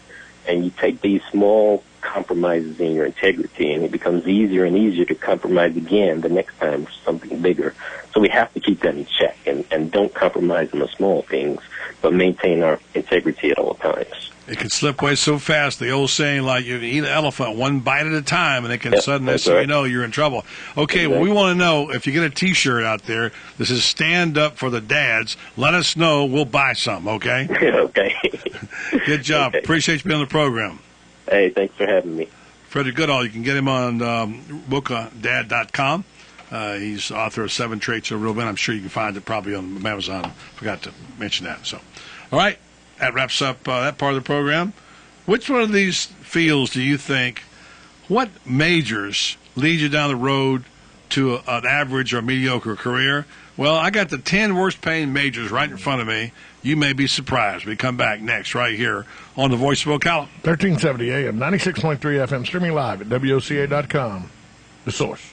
This reprise of Ask the Cops is proudly brought to you by Daniel L. Hightower, PA, lawyer, fighting for accident victim justice since 1976. My question is, how many motorcycle patrolmen are working right now between the police department and the county, and how many are there? The police department has 6 traffic officers who ride motorcycles. It is a specialized assignment. It's always the same 6, and they're highly trained on how to handle that motorcycle and in traffic law investigation and enforcement. I'm not sure how many the sheriff has. Yeah, we have around 4. It's the same here. I mean, they're specially trained. They're assigned to a traffic unit. I have a sergeant over top of that unit. I had a lieutenant, but when I took office, I went ahead and made a change and put that lieutenant in a district, and so now the sergeant heads that unit. And we have motorcycles. They could be in cars too, so it depends on them, depends on the weather conditions. Since 1976, Daniel L. Hightower, a lawyer, has been fighting for accident victim justice in North Central Florida and statewide. He believes everyone in America should follow the rules, including the insurance companies. He and his firm had experience fighting for victims of personal injury, wrongful death, workers' compensation, and Social Security disability, as well as serving those in need of help with bankruptcy, simple wills, and estate plans. The mission at the law offices of Daniel L. Hightower, PA, is to represent deserving clients and recover the maximum benefits they are entitled to by law in a timely manner. In personal injury and workers' compensation cases, there are no fees or costs unless a recovery is made. The law office of Daniel L. Hightower is located at 7 East Silver Springs Boulevard, Suite 300. For your free consultation, call 352-629-7777 or 1-888-LAW-1976 and visit danhightower.com for more information. Daniel L. Hightower, PA lawyer, fighting for accident victim justice, and the proud sponsor of Ask the Cops.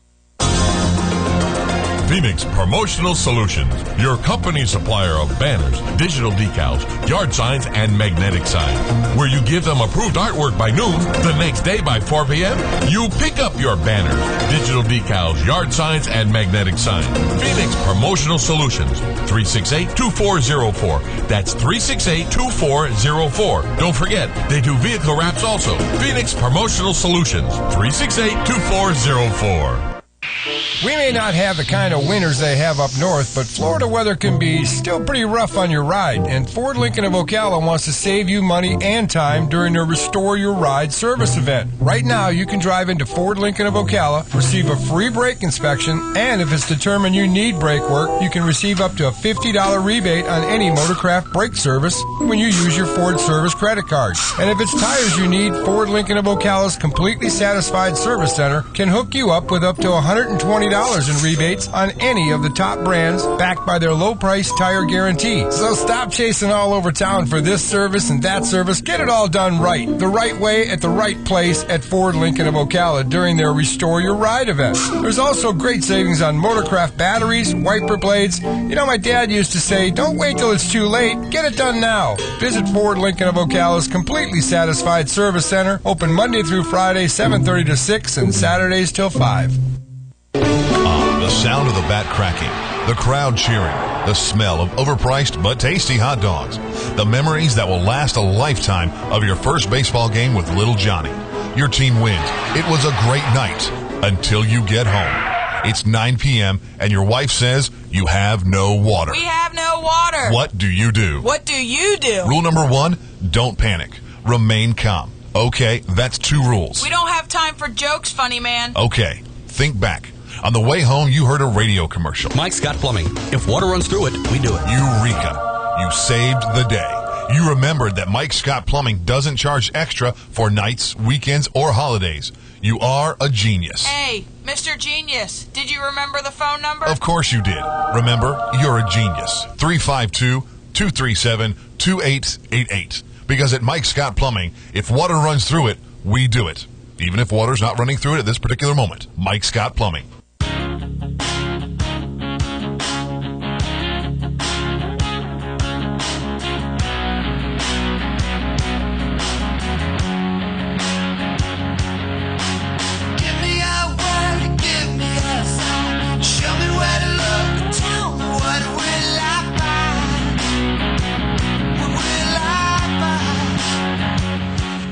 All right, back on the program called The Voice of Ocala. Before we go to the 10 worst paying majors, college, some weird stories on the internet. And one of them is about the internet. Yeah. Kenneth Goldsmith wants to print out the entire internet. What? And he wants you to help him attempt this, presumably The impossible whole feat. intranet? Yeah, he said what you decide to print's up to you as long as it exists somewhere online it's in, Goldsmith explained. We just want lots of paper. We're literally looking for folks to print out the entire internet.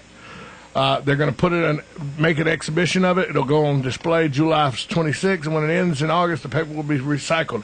The project was inspired and dedicated to Aaron Swartz, the programmer activist who committed suicide earlier this year, and who had been accused by federal prosecutors for breaking various laws in course of downloading a giant cache of academic articles from the JSTOR service. All right, here's a question I got. How will he know when he's got it all? You can never have it all. It's constantly updated. Because when he opens the exhibit on the 26th, from the 26th when the exhibit... It'll be 50 a zillion more pages he'd have. Exactly. That's still a funny idea. It is funny. Making the internet a hard copy is awesome. Yeah, actually. that is funny. I like that. It's kind of weird. I like. Yeah, it's really weird. JJ, copy something and send it in, buddy. Yeah, our website, WOCA, there you go. Our Facebook page. Now, JJ, things happen to people sometimes. They have accidents they don't realize, and they find these weird objects in their body. And I'm always amazed what happens. This is one of the most bizarre I have ever heard of. This is kind of weird. An Afghan man, 24 years old, his name has not yet been released, had a pencil lodged in the back of his eye for 15 years until a German doctor helped crack the curious case and removed it. I guess he said he remembered having a bad fall, but that's it. And it became lodged in his sinuses and pharynx, is that how you say it? Passed away between the nasal and oral cavities in the throat. So he always constantly had headaches, colds, and worsening vision for years, and then they found a 4-inch piece of pencil in his face. Wow. Awesome. The worst part was he couldn't remember anything. You know why? His whole brain was erased. I knew that was going to come. We need to really get, like, the rim shot echo, We do. the rim We shot do. sound on here. We so do. can That was do a terrible one, but I couldn't resist it. Just could not. All right, guys, you ready to know? You want to get to JJ? We're giving you plenty of information on this show. I just hope mine's not on there. All right, here are the Aeronautical worst. engineering? No, it's not on there. The 10 worst paying majors with the average starting salary and the unemployment rates. Okay. You want us to try to guess them? No. Well, Okay. you can take a shot on a couple. Go ahead. Psychology. Education. Psychology is on the list. Liberal arts. No fair. I told you about some of them. Now you're. Well, no, I know liberal arts, though. Yeah, liberal arts is on the case. History. Not one of them. Oh, good. Then I'm okay. Women's studies. That's not on there, JJ, but I know you. I know someone that has that. Education. Yeah, JJ was a good one. Education. Not on the list. Okay. Park recreation. Because I have friends that graduated with recreation degrees. What's the one to be a PE coach? Because I know there's like a specific name for It's physical education. Okay. Yes, it's on the list. Okay. Physical fitness and parks and recreation on the list. It's number 3. Starting salary $30,000. Unemployment rate 8.3%. Education's not on that list, and the starting salary is around $30,000. Right? Yeah. History teacher or teacher is not on the list? But I'll tell you what is. How about our good friend that comes on the show all the time, that we've had on the show many times? You know him. He comes in and brings us weird things Willett out of the Boyer. ground. And what is that called? Archaeology. Anthropology. Archaeology. Right. Starting salary, $28,000. Wow. Yeah, I feel like if you're going to do what Willett does, you're not doing it for the love of money. Unemployment rate, 10.5%. All right, so what's the whole list? Well, I only got 9 of them. Okay, I missed one when I cut and pasted. But number 9 is film, video, and photographic arts. Sorry, Brendan. Sorry, Brendan. 30,000, 12.9%. Now these are jobs, I guess. Sorry, Brendan. Yeah. Liberal arts, you mentioned, starting salary 30,000. What is a liberal arts degree? Humanities stuff. Yeah, it's just history-ish. broad education. It's a little bit of everything. That means you read a lot and wrote papers in college. Oh yeah, I mean, like you said, humanities, probably some anthropology in there too. Who knows? Liberal Sociology. Arts. But you might look it up and get the literal term of it. But I'm sure it's like, study of art, study of music. I know I took how to be a good Democrat. Oh wait, no, that's a special course. Psychology, you mentioned, starting salary 30, unemployment rate 7.6. Here's one surprising me a little bit. Philosophy, you mentioned, but religious studies. Really? Mm-hmm, and religious studies. 30,000 starting salary, unemployment rate 10.8%. It's liberal arts are those subjects or skills that in classic antiquity were considered essential for a free person to know in order to take an active part in civic life. Still don't know what they. We still think it's just nothing.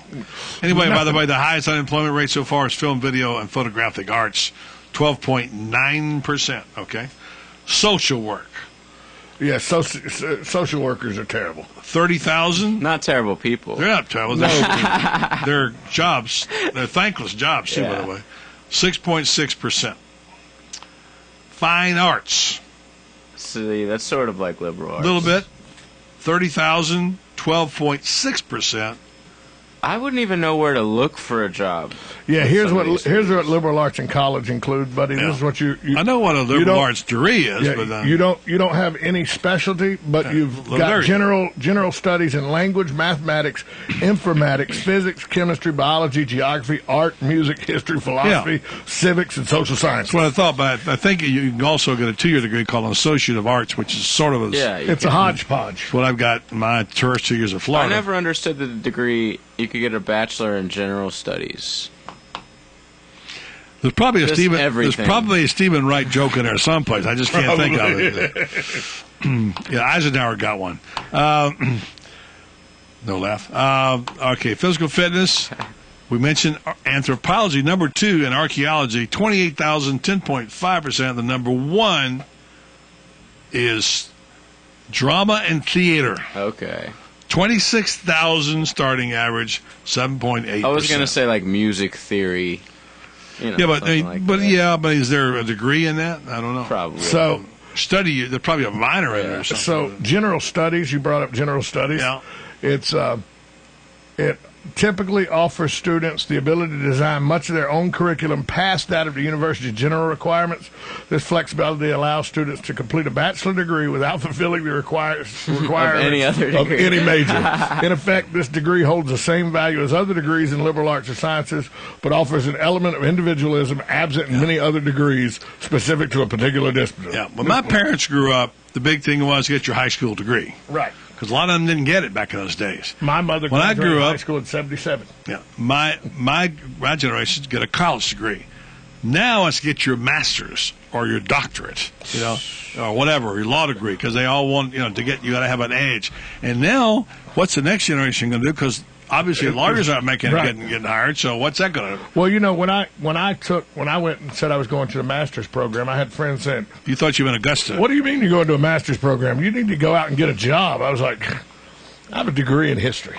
I'm going to get a master's degree." You thought you were going to go get a green jacket at Augusta National? I was literally going to get a doctorate degree in history, and then I was going to come back to Georgia, the University of Georgia, and go there because the history department there is so great. I was going to do an emphasis in Georgia history. And they said for a doctorate degree, you have to be proficient in 2 foreign languages. You know what the new thing is? So, you are not proficient in any English. Look, when you mean proficient, I mean be able to read and translate two foreign languages. Well, I mean, you can be English. Just sometimes people aren't very proficient in I English. barely can understand somebody from Boston, and they speak the same language I speak. Redneck ought to be one of them. Well, yeah. American Sign Language and Redneck, I could get a doctorate degree. One, too. Exactly. I do wish I knew Spanish. That's one thing I did. I didn't take any languages growing up. I wish I had. I wish I'd have known Spanish, and I'm very glad that they're teaching it now in the schools here in Florida. Yes, I think it's essential to do business in the state of Florida. It You is. have to have it. Florida, Texas, and California. For reasons I'll disclose on this show one day, I'm going to take French. So, all right, that wraps up the program this hour on this particular end for the next 15 minutes. We got 10 to go in the second hour. Coming up at 5 o'clock, we got a little basketball talk, NBA. Franz Beard will be here. We'll talk more about the scheduling issues of the SEC, and we'll talk about the problems of attendance. And John Greenberg. He just confirmed. John Greenberg. Yeah, he's going to John- talk about pitch counts in high school baseball and Little League baseball. I didn't even know pitch counts were an issue. Well, you know what? Steven Strasburg, man. At the level of where Major League Baseball is now, I'll tell you the first time I ever heard of a pitch count and who started it. It became the trend.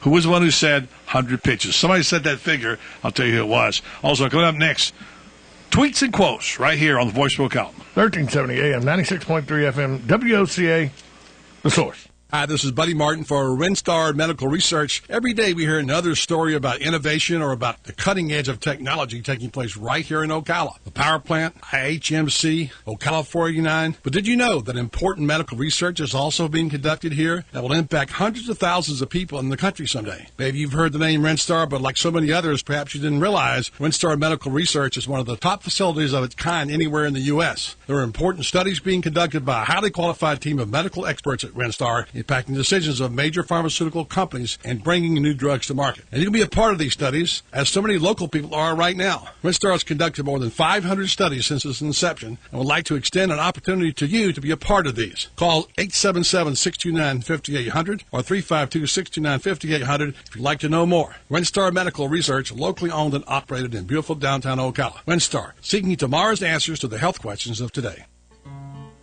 Like a good neighbor, State Farm is there. And so is State Farm agent Angie Lewis, working hard to serve her community as a citizen and insurance agent. Angie wants to help you as you adjust your insurance needs to your life. From everything to helping educate your teen driver to protecting your family against everyday risk. She wants to change the way you perceive insurance by developing relationships with her clients, which is why Angie and her staff are proud to be a part of so many good causes in Ocala. In turn, she has chosen to single out those who step up as leaders. Each month on the Voice of Ocala, Angie spotlights a good neighbor, saluting those who give exceptional service or do random acts of kindness to others. For this, Angie was written up in State Farm's National Magazine. Angie also supports local businesses with a regular Biz Buzz. The Angie Lewis State Farm Agency is located at 1122 Northeast 36th Avenue, where visitors are always welcome and a coffee pot is always on. Call your good neighbor's State Farm agent today, Angie Lewis, at 294-2444. WOCA, Ocala.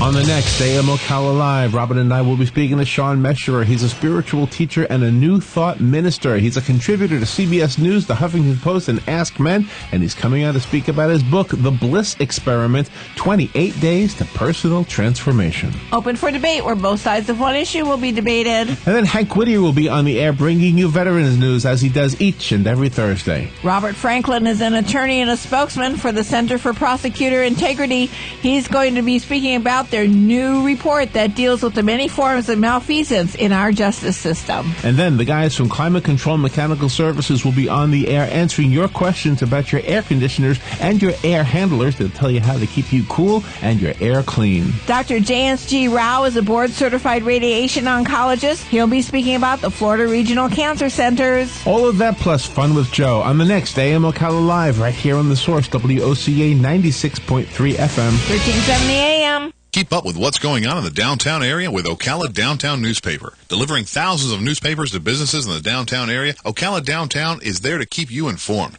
They even have Tom's Picks, a free referral for people who are looking for a company to do work for them. Tom's Picks will refer the company that fits your needs, and all we ask in return is that you tell them where you heard about it. It's simple. For more info, just call Tom's Picks, 352-804-1223, and pick up your copy of the Downtown Ocala newspaper today. Now read Ocala Downtown newspaper online. Hi, I'm Tom Ingram, CEO of Gateway Bank, inviting you to drop by our main office on Silver Springs Boulevard every Friday from 3 to 6 p.m. for the Community Gazette, a 3-hour show focusing on our favorite community to live and work, Ocala, Marion County. Come join us with the voice of Ocala, Buddy Martin, in the new old-fashioned bank radio studio as we discuss a variety of interesting topics on the Community Gazette on WOCA The Source.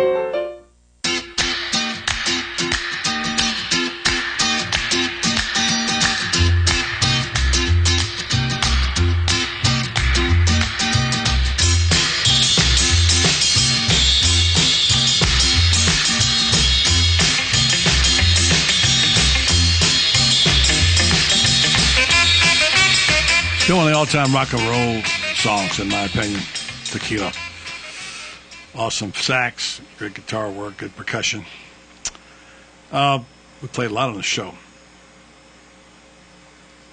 Coming up in just a few minutes, we'll be talking about attendance, football attendance. Now there's all kind of suggestions about playing 9-game schedules in the SEC, 10-game schedules in the SEC, and you might be surprised by some of the things Jeremy Foley said today about what would happen to the schedule of the Florida Gators if they play 9 SEC games. Because let's face it, you're not going to be able to have 3 powder puffs in your state rivals if you have to go to 9 games. So something's got to give. And everybody wants, as was so accurately put by Jimbo Fisher, people don't want to play home games anymore. They want you to come to their place and play and make the money. So it'll be interesting. It's going to be an interesting summer. An interesting week because they're in Destin right now, the SEC coaches. There's a lot of conversation going on about that schedule. We'll talk about that during the sports hour and give you the heads up on that. Also, Franz Beard, local sports figure and writer and columnist, journalist, joins us live in the studio coming up. And we've got our friend coming in and talk about pitch counts. Pitch counts is something I remember when they first came into Big League Baseball. We all know what they mean now. What they mean now, obviously, is it's very, certain cases like Washington, D.C., it's really critical. So we'll talk about all of that coming up in the sports hour as well, so be sure to stay tuned to that program. Franz is here, so you can go now. Oh, okay, Franz, I can see you guys. Good night. John Greenberg, big pitch counts, big problem. Maybe Franz will weigh in on that. Franz is universal. He likes baseball, football. Guy. He's a baseball guy. He's a golf guy, etc. So, meanwhile, it's time for tweets and quotes, JJ. Let's fire it up.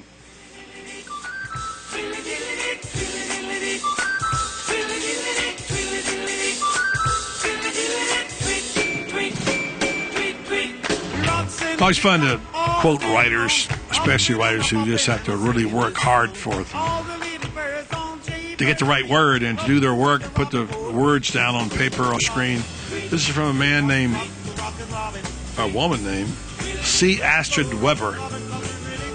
The coroner will find ink in my veins and blood on my typewriter keys. It's like the old saying that Red Smith once said, how do you write? Well, just open up a vein, Number 2,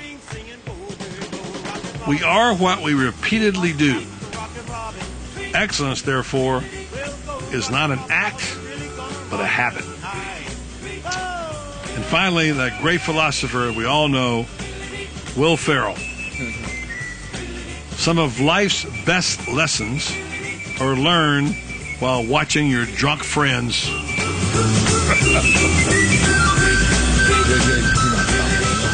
You know that to be the truth. It's funny if you don't drink and you watch people who do at parties. It can be really rather, well, I wouldn't say it's amusing because sometimes it's disgusting. But it's amazing. You think, boy, when I drank, did I look like that, Listen, buddy, I drink all the time. Yeah. And I still look at people like that. Do people you? like Tom. Why how you can you gotta let bring yourself Tom get into like this? that, Oh, man? wow. A public place. Why you got to bring Tom into this? All of a sudden, I'm his whipping boy. Well, we are going out tonight for a special. That's true. Well, but Tom, work we're taking meeting. Tom's keys away from Yeah. him tonight, so he won't. Well, yeah, because you never should drink and drive. Well, when you're with your boss, you should only have like one, right? Isn't that sort of the thing? No. Gallon. Yeah. Yeah, exactly. One But gallon. we do have a little business meeting tonight, our annual get-together meeting on how to make this program better, so we'll do that tonight. Meanwhile, a whole hour of sports to go. Stay tuned for John Greenberg, big pitch counts, big problems. Francis Beard is in the house. Coming up next right here on Buddy Sports Page. 1370 AM, 96.3 FM, streaming live at WOCA.com. The Source. She grew up in an Indiana town, had a good-looking mom who never was around, but she grew up tall and she grew up right with them Indiana boys on an Indiana night. Recently, I had a great conversation with General Manager Pat Murray on the special events at Country Club of Ocala. We have a lot of special events here that are geared towards the family. Easter comes to mind. We have an Easter bunny who hops around on the driving range. We usually hide somewhere in a neighborhood of 3,000 eggs and turn them loose and let them go harvest the eggs. We have a great family celebration here on the 4th of July where it's a traditional cookout, if you will. And as the sun goes down, the driving range becomes alive with probably one of the better fireworks displays in the area. Breakfast with Santa is a big deal. Country Club of Ocala, where the Easter Bunny, Santa, and all the children, large and small, are a big deal on every special occasion. For more information, call 352-237-6644. That's 352-237-6644. Country Club of Ocala, proud sponsor of the Monday Gator Report right here on The Source. Hi, this is Tom Schmitz, the host of Buddy's Saturday Sports Page on WOCA. The Saturday Sports Page is your weekend destination for everything sports, from NASCAR to golf, baseball to boxing, and of course the best, most comprehensive football coverage on the radio. Also, you don't want to miss my weekly Are You Kidding Me rant? So join me and JJ LaSalva every Saturday morning at 10 a.m. for Buddy's Saturday Sports Page on WOCA, The Source. Relations got you down. Are you at your wit's end? Does the opposite sex just confuse you? Then I've got the solution for you, Dr. Buddy. Well, let me just tell you what you slugs are doing wrong. Remember, dummy, it's about the chase and the romantic interludes, okay? Now, here's the difference. Instead of dinner and a movie, which seems obsolete these days, they have this random phone text, Facebook post, instant message, and quote-unquote non-dates. Traditional courtship, which is still what women want, guys. Picking up a telephone, asking someone on a date, maybe even going as far to pick them up in your car, requires courage, strategic planning, and a considerable investment in ego. So now you know where to tune in to get all your relationship advice. It's the Dr. Buddy Show every Monday on the Voice of Ocala. You can succeed only on 96.3 FM, 1370 AM, The Source. WOCA. In Clark, we trust. Hi, this is Clark Howard. Join me every weeknight at 6, right here on WOCA 1370, The Source.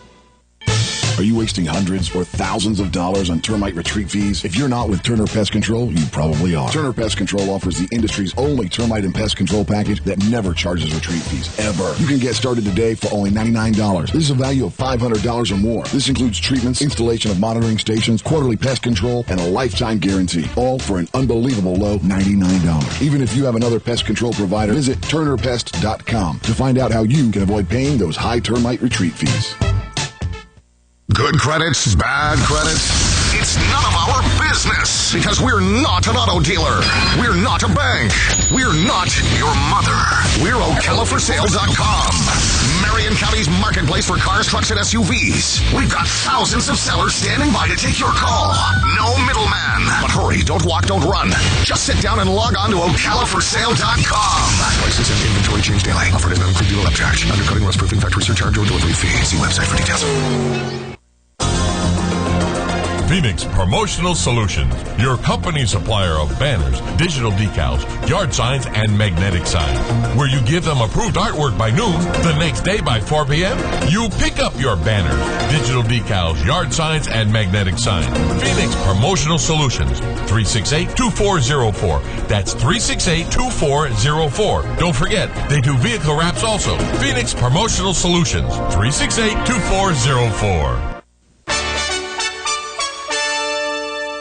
Hi, I'm Russ with Climate Control Mechanical Services. and I want to invite you to tune in every Thursday at 10:30 a.m. to listen for tips and answers to the many questions you may have about your air conditioning and heating for your home or business. The Climate Control Show, every Thursday at 10:30 a.m. right here on WOCA, 1370 a.m. and 96.3 FM, The Source.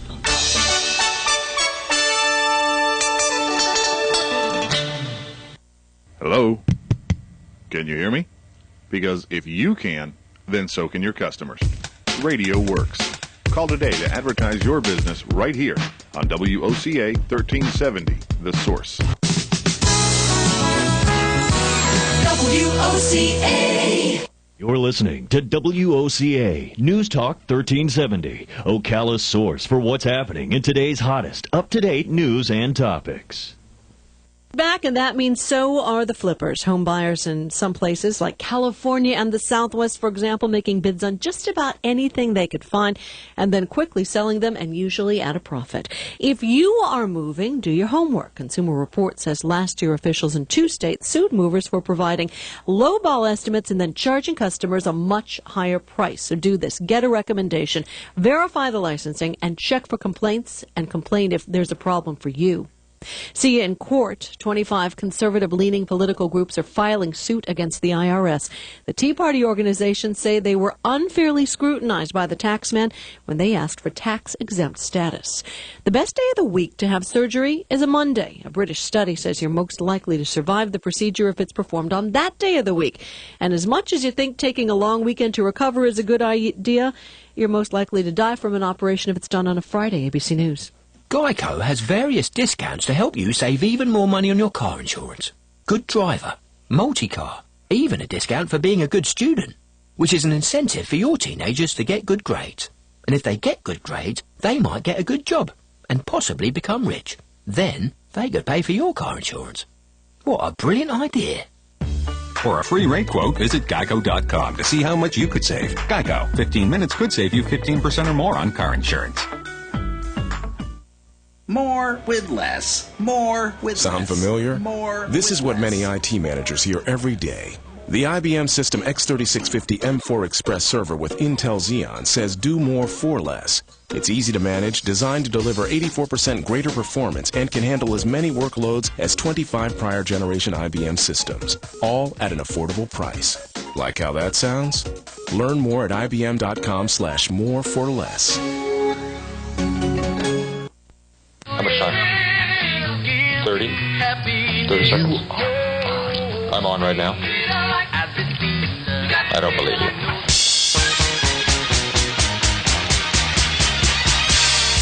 Okay. Enough kidding around. Ho, ho, ho, ho.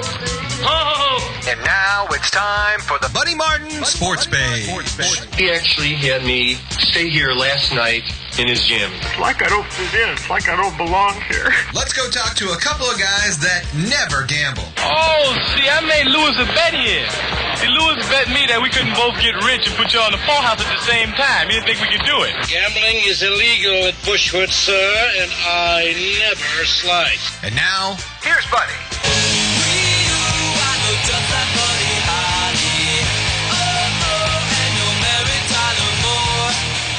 Welcome to Buddy Sports Page. On a Wednesday, it's hump day, and hope you're doing okay out there, driving carefully. We'll try to get you home safely the next hour. Glad to be with you. We got our distinguished experts.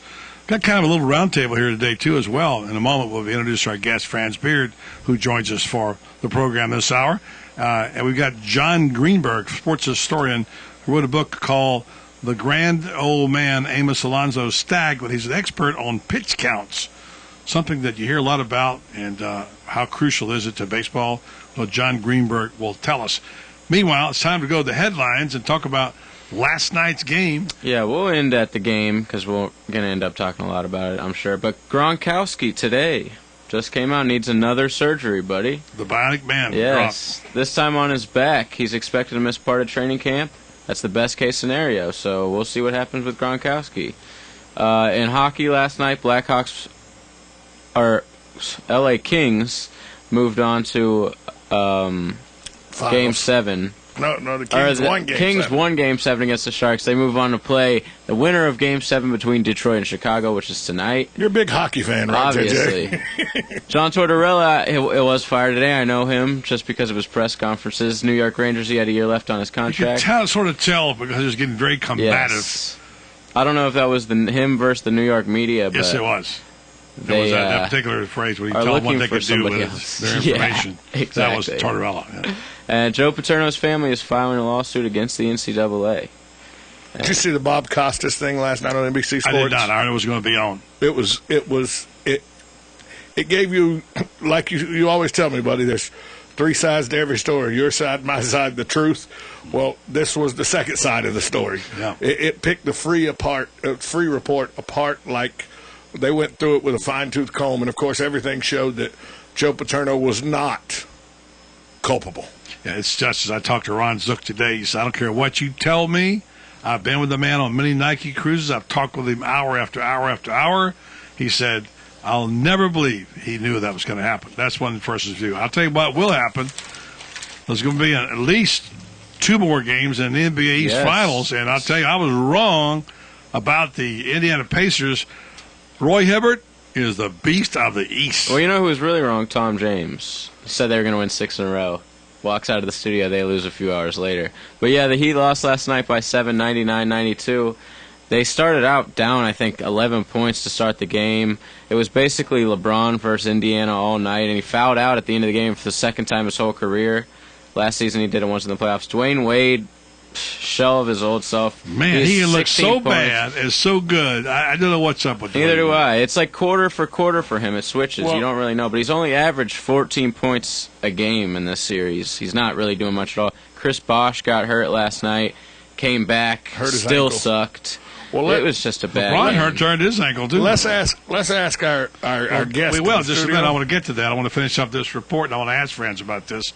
But my point is, was it really that the Heat played so bad, or that the number one defensive team in the NBA played so good on defense? I think the Heat played so bad, and they still only lost by 7 and had a chance to win it. That's why I know they're going to win this series. I think there were 2 crucial calls that cost Miami Heat the game. Well, let's put one of them on hold. That would be a travel call. I think yeah, one. Believe me, that's one. Put it on hold for 1 second, and we'll bring Franz Beard in, who's seen a few basketball games in his time.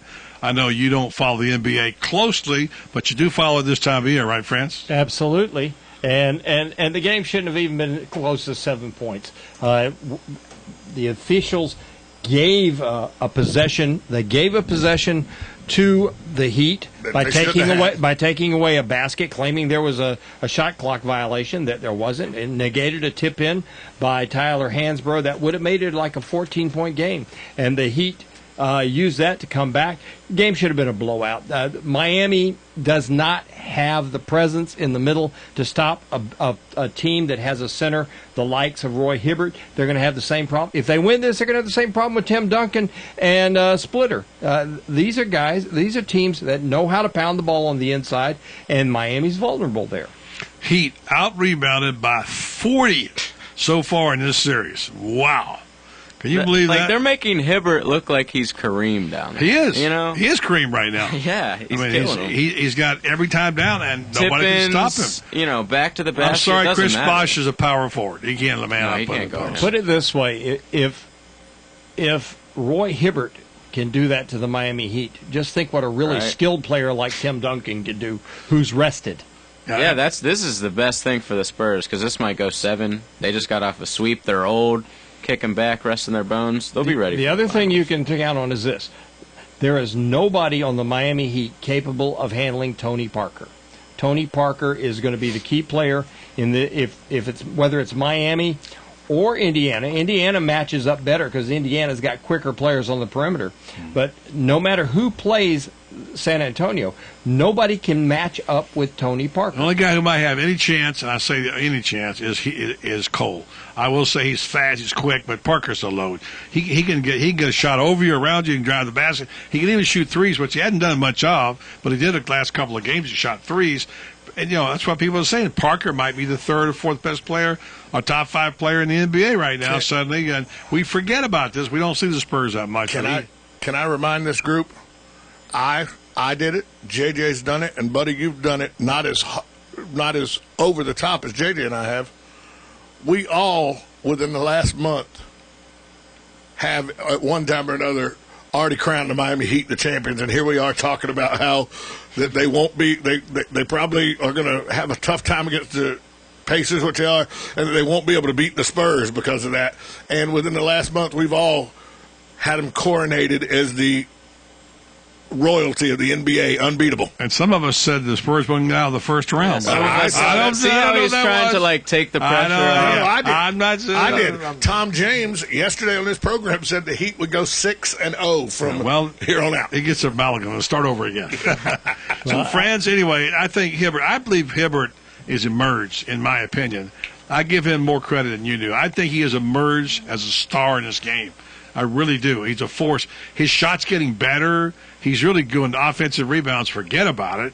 And he's got pretty soft hands for a big guy. So he's got more athletic, they said. When he left Georgetown, he was like the slow guy, could barely get up. But when he was a freshman going into Georgetown, they said he couldn't do one push-up.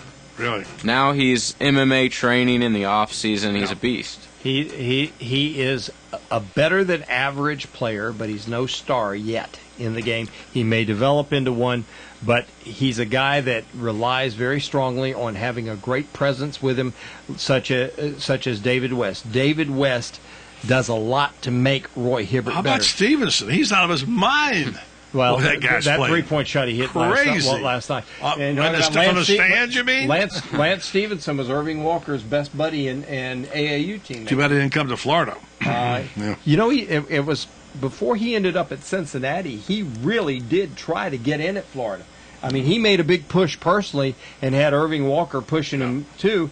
Billy Donovan elected not to because he felt he carried a little too much baggage, and Lance certainly does carry a lot of baggage. All right, we're going to take a break here. Coming up next, we'll talk to Mr. Greenberg, John Greenberg, who is a sports historian, and talk about pitch counts. Also later in the program, we'll tell you what Jack Nicklaus said about the Sergio Tiger feud, and Roger Federer, what's he done that nobody else has ever done. All coming your way next with Franz Beard as our guest host today on the Voice of Ocala Buddy Sports page. 1370 AM, 96.3 FM, streaming live at WOCA.com. The Source. Since 1976, Daniel L. Hightower, a lawyer, has been fighting for accident victim justice in North Central Florida and statewide. He believes everyone in America should follow the rules, including the insurance companies. He and his firm have experience fighting for victims of personal injury, wrongful death, workers' compensation, and Social Security disability, as well as serving those in need of help with bankruptcy, simple wills, and estate plans. The mission at the law offices of Daniel L. Hightower, PA, is to represent deserving clients and recover the maximum benefits they are entitled to by law in a timely manner. In personal injury and workers' compensation cases, there are no fees or costs unless a recovery is made. The law office of Daniel L. Hightower is located at 7 East Silver Springs Boulevard, Suite 300. For your free consultation, call 352-629-7777 or 1-888-LAW-1976 and visit danhightower.com for more information. Daniel L. Hightower, PA lawyer, fighting for accident victim justice, and the proud sponsor of Ask the Cops. Hi, this is Lisa Midget, owner of Kinetic Motion Fitness here in Ocala, Florida. A lot of you have experienced our great classes in personal small group training, but did you know we now offer dynamic workouts on DVD? These high-quality, locally produced, effective DVD workouts can go where you go. Going on vacation? No problem. We can go with you. Friends and relatives out of town who are jealous that you get to come to KMF? No problem. We ship anywhere in the United States for free. Our great lineup of 4 DVDs includes Kinetic Achieve, Kinetic Couples, Kinetic Core, and Kinetic Campus. 4 great workouts for the entire family on DVD. Sound interesting? Check them out on our website at kmfocala.com. While you're there, check out our class schedule and come see us. We're only 5 minutes from downtown across from the Skylark Plaza. Visit kmfocala.com and like us on Facebook. KMF will get you results at our studio or at home with one of our DVDs. Kinetic Motion Fitness. We're ready when you are. Visit kmfocala.com for more information.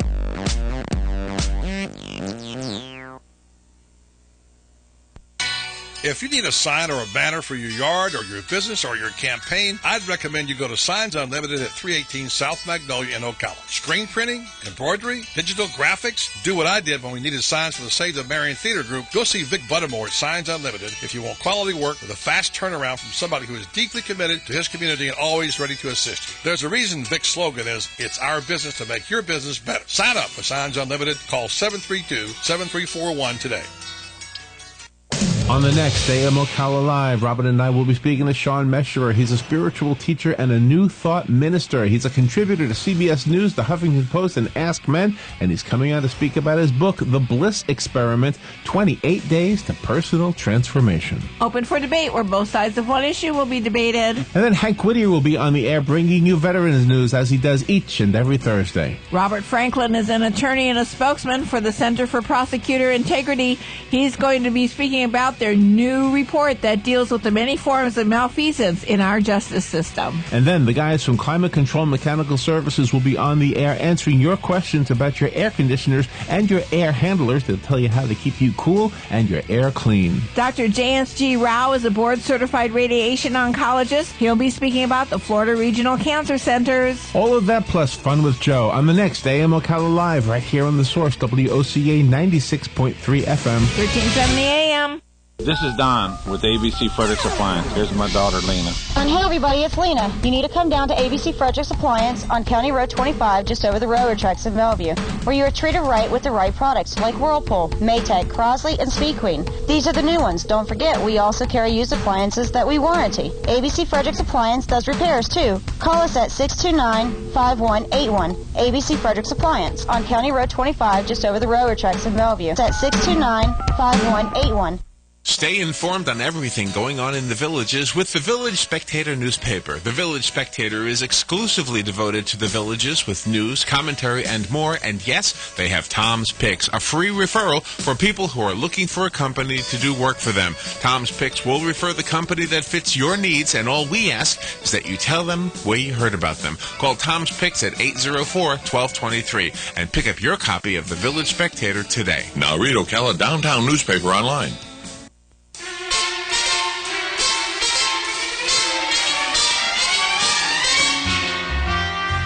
Fly with me. We're back on the Voice of Ocala Buddy Sports page. Franz Beard joining us all the way from the city of Gainesville, the North. big city. No, we're a better city. We're a bigger metropolis. We're just a little small town. Yeah, we're a bigger metropolis than Gainesville. I love Ocala. What are you talking about? Well, Franz has always been. Franz comes south for the day. Yeah. All right, let's go to our guests online. Appreciate him holding. I'm going to talk to somebody who knows a little about history. Matter of fact, he's written several books. He's a sports historian. He wrote The Grand Old Man, Amos Alonzo Stagg. Boy, I tell you, he had a big influence on the game. But we're going to focus on something regarding baseball. I'm interested to know why he wrote this book on pitch counts, which I find fascinating. And matter of fact, I was talking to you guys earlier. I remember the first time I ever heard about pitch counts, it was in the 60s. And a guy named Paul Richards started it with 100 pitch count. And I'm sure that our guest, John Greenberg, has heard about that, plus other stuff. Hi, John. Buddy Martin, how are you? Hey, Buddy. How are you today? I'm great. Thanks for being on the program with us. Tell us about thank you ever so much for having me on your show. Tell us about your book. Well, it isn't a book about pitch counts, but it's the fact that, Amos Alonzo Stagg was the greatest pitcher of his time. He struck out King Kelly, who was the first $10,000 ball player. We're talking the 1870s. He struck him out in 3 pitches. And Stagg was solicited by every major league team. Some of them even wanted him to sign, and he wouldn't even have to go to spring training. But he turned them all down because he wanted to become a minister. But that being said, you brought up an interesting person, Paul Richards. This guy was a visionary. He was. He was.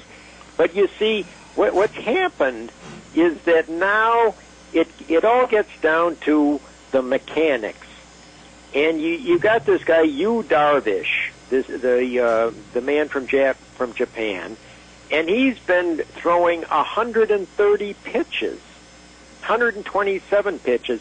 Paul Richards, he would have pulled him out. Yep. Right. But you see, the justification given now is that Darvish's release point is the same on every single pitch. And Nolan Ryan, who should know, said that he's got the best slider in baseball.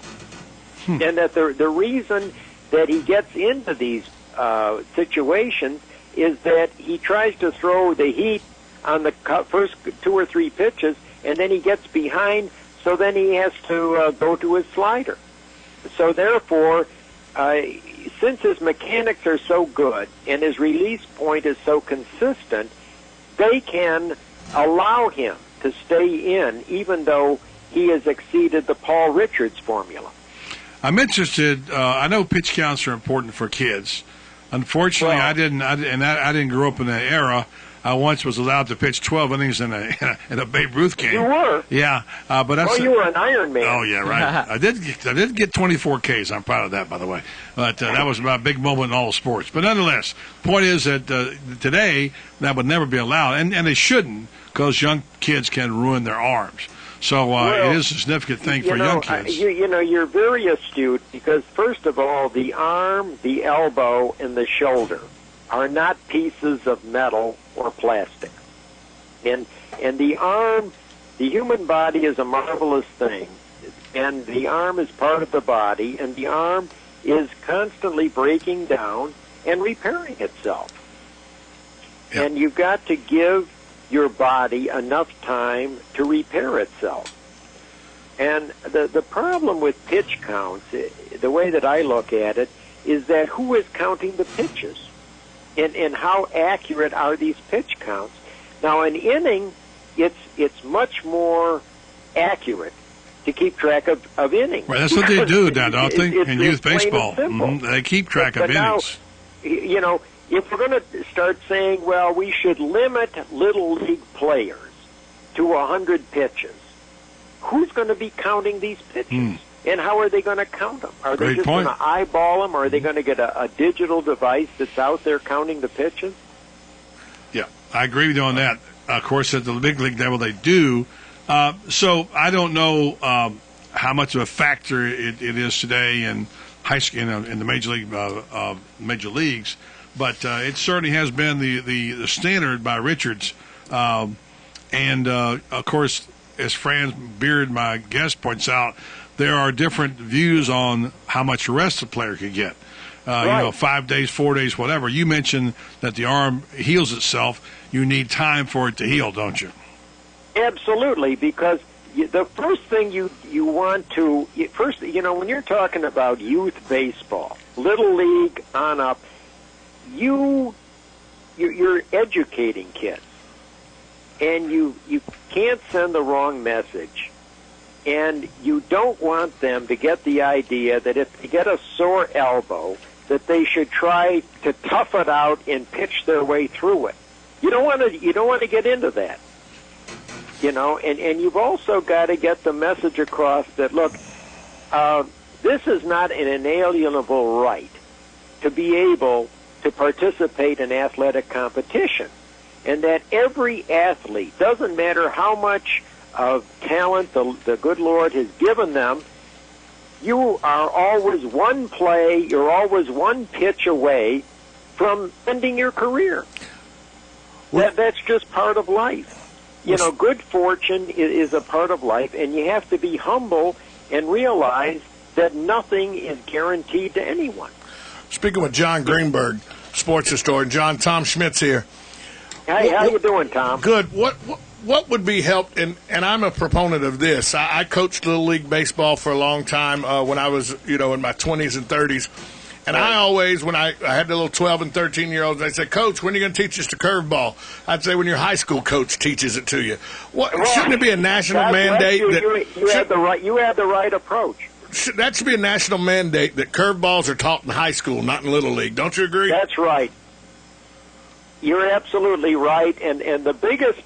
well, you've been there on the front lines, and you know that a lot of the problems are caused by the parents. They come up to the Little League manager and say, why aren't you playing my 9-year-old more? Why aren't you putting him in? and you try to explain to them, look, there's a 12-year-old pitching. This kid has got a fastball, but he doesn't have control. And I don't want your son to be put in harm's way. You know, you know, the parents have to be patient. You know, they may think that their kid is all world at the age of 9 or 10 or anything else. I mean, there's a story that just made the news about this father in Pennsylvania who's suing a school district for $40 million because they said, well, at a certain age, my son was breaking all these records and he was winning these track meets, and now the coach threw him off the team because he wanted to run more events and the coach felt advisable. This is not educating kids. Well, John, you know, John, this is Fran Spirit speaking here, and I think that you've pinpointed one of the big things there, and that is coaches. And unfortunately, particularly when it comes to baseball, I think almost more so than any other sport, you have a lot of unqualified people. You know, they may have played some church league softball, and suddenly now they're a baseball coach. I think I made the remark years ago that I think baseball requires more athletic skill. Now, you don't have to You're absolutely right. than any other sport because of the amount of eye-hand coordination, the amount of judgment that's required. You got to be able to throw the ball, run, do all. There's so many things that have to be done, and unfortunately, I think that you've just pinpointed a big problem. We've got a lot of people out there who maybe their claim to fame is they once got 3 hits in a church league softball game, and they're out there trying to teach kids how to play a game, and the coaching is bad, which is why we get bad mechanics with pitchers. I was Paul Richards was with the Braves, and when I was working with the Savannah Braves back a bunch of years ago, more years than I want to count.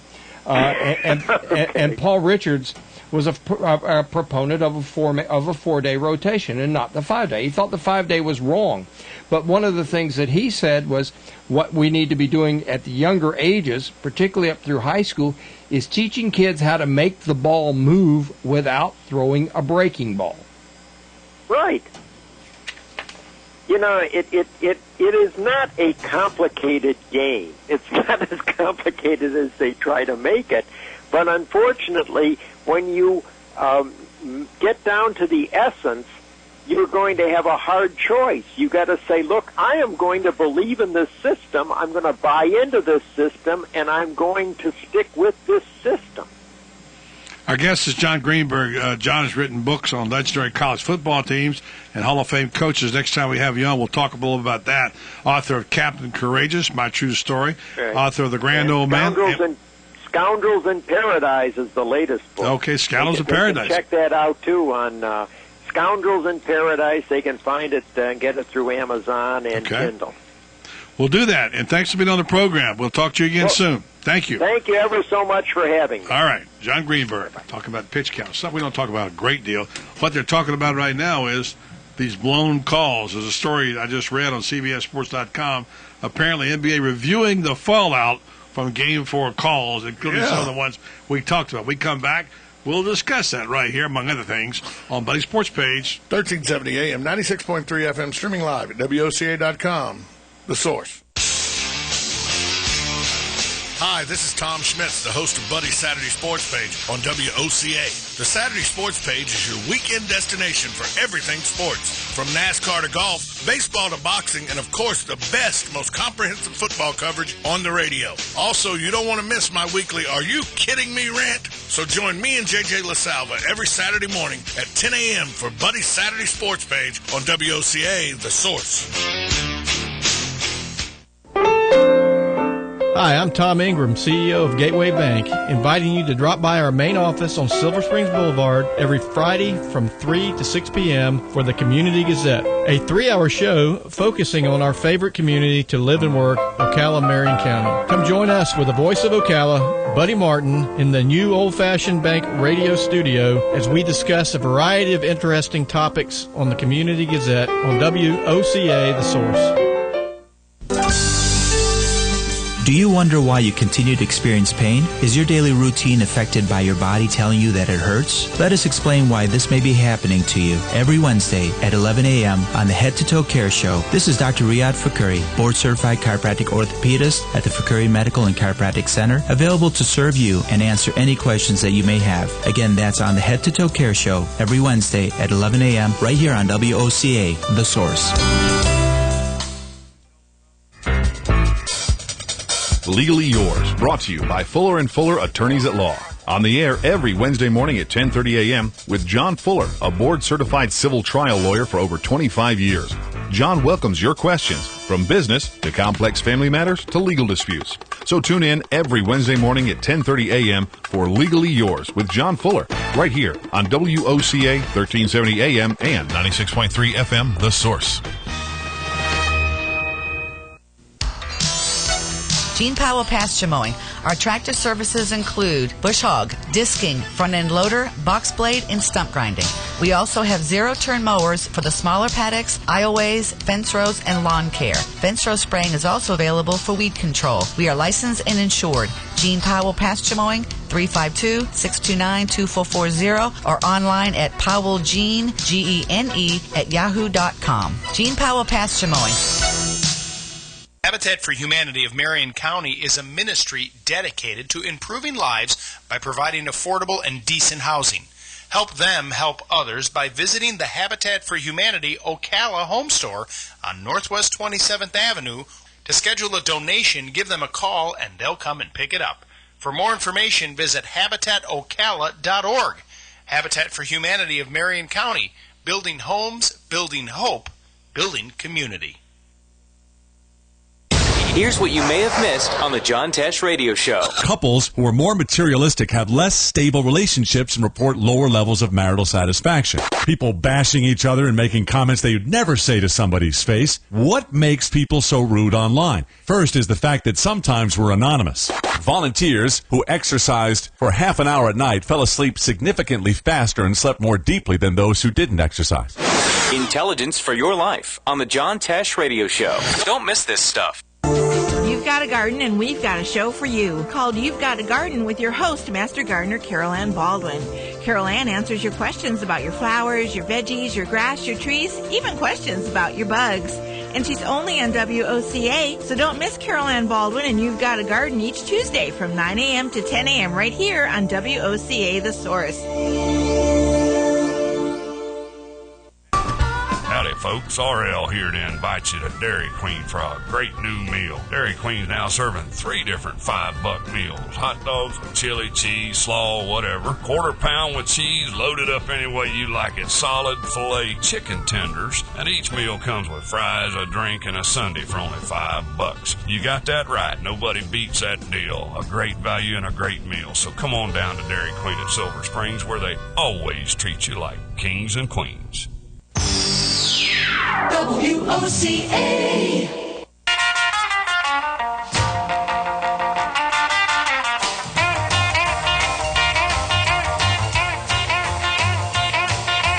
Okay, welcome back on the program, Buddy Sports Page. A little bit of an upset group last night.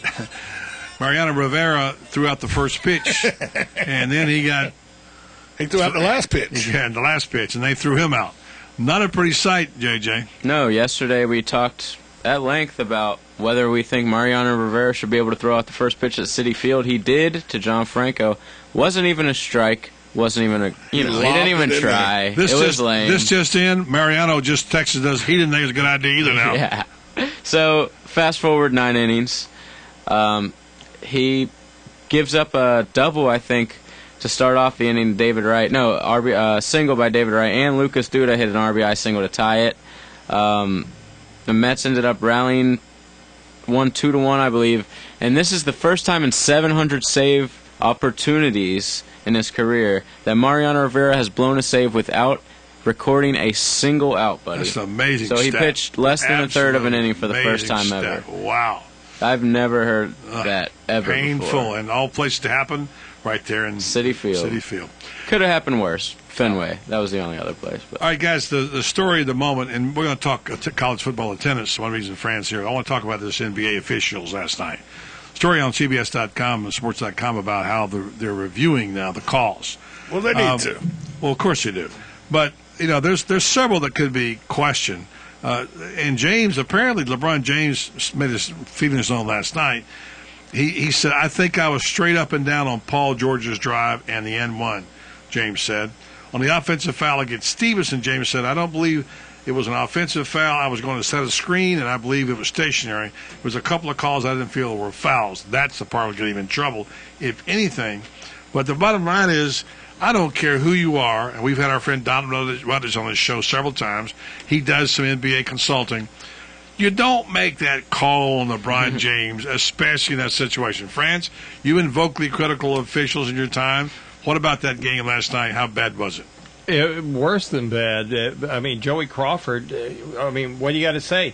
Joey Crawford is officiating the game. That in itself tells you that it was going to be a poorly officiated game before they even tipped it off. But people love Joey.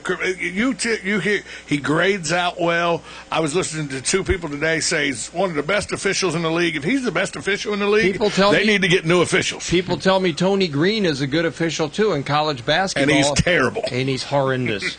He's horrendous. How this guy got to call the national championship game, I will never know. Let me put it this way: the SEC's got some guys that for some reason got moved into positions of officiating where they shouldn't be. The NBA's got guys too. It's kind of like a lifetime achievement award almost for some of these guys. Some of these guys are officiating because they've been in there for so long, and it's not because they're that good. But they say, well, hey, he's been officiating for 621 years. He must be good. By the way, I think Dick Bavetta lives in Ocala, as a matter of fact. One of the longtime officials. Joey Crawford, Rodney Mott, and Derek Stafford called the game last night. The one they're complaining about, of course, is the shot clock. They all three missed the shot clock, as is the hometown official. The hometown guy that's running the shot clock missed it too. Exactly. So that was a big... How three people can miss when a ball bounces off the backboard, off the rim. Yeah. The flight of the ball is altered 2 times, and how that can happen is just beyond. If you're not sure, stop it in the replay. That's what you do on everything else, for crying out loud. One more thing, I think the most critical one was the one with 26 seconds left. The Heat got a chance if they can, if they make the bucket, bring it to within 2. But no, 26 seconds. Dwayne Wade called for traveling. I look at that. I didn't see the travel, but apparently somebody did. What do you guys think? I thought he traveled. I thought he walked. Well, when you slow it down, and I did to 1/15th, and then you look at the rule says a player who receives the ball while is progressing or upon completion of a dribble may take 2 steps in coming to a stop, passing or shooting the ball. A player who receives the ball while is in the progress must release the ball to start his dribble before his second step. The first step occurs when a foot or both feet touch the floor after gaining control of the ball. The key there is after gaining control of the ball. Once Dwayne Wade gained control, he jumped backwards, and that's what they called him for a travel, in my opinion. Here's one more explanation. Wade was pivoting just inside the three-point line when he picked up his dribble and moved both feet beyond the line. But when a player gathers his dribble, he's permitted to take 2 steps to jump stop. This is usually done when the player is moving forward, but the interpretation should be the same in this case when Wade gathers his dribble and essentially jump stops in reverse. Yeah, SportsIllustrated.com has a whole slow down step by step with the rules, and they say it shouldn't have been a travel because when he did take that dribble, the first step was that little hop with his left, and then he comes down with his right. They're saying that's the 2. All right, let's hold that right there. I want to get to a point for fans. We lose friends. We talked yesterday about, in my lifetime, I never thought I'd be reading a story about attendance being down in the SEC among 9 teams. There are lots of things wrong. We talked about them with you friends on this show several times. Yesterday in our Around the Water Cooler segment with Tom James, JJ, Tom Schmitz, we talked about that particular aspect. What is wrong with football attendance in the SEC? I wrote this 3 years ago. Arrogance will bite you in the butt.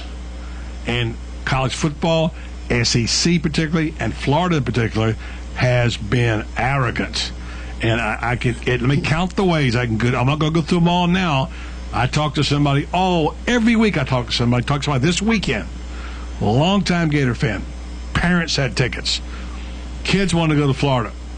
4.4 high school grades, SATs off the charts, couldn't get in University of Florida. What do? I'm not sending my money to Gainesville. They go to some UCF, USF. This is what's happening. That's why before our very eyes, we're seeing this community be transformed to support other schools. Yes, that means FSU. Yes, that means UCF. Yes, that means USF. And who knows what else is. Here's the problem. College football did this to itself. Not through arrogance. Well, yes, through arrogance. And what the arrogance I mean is by saying, if we build it, they will come.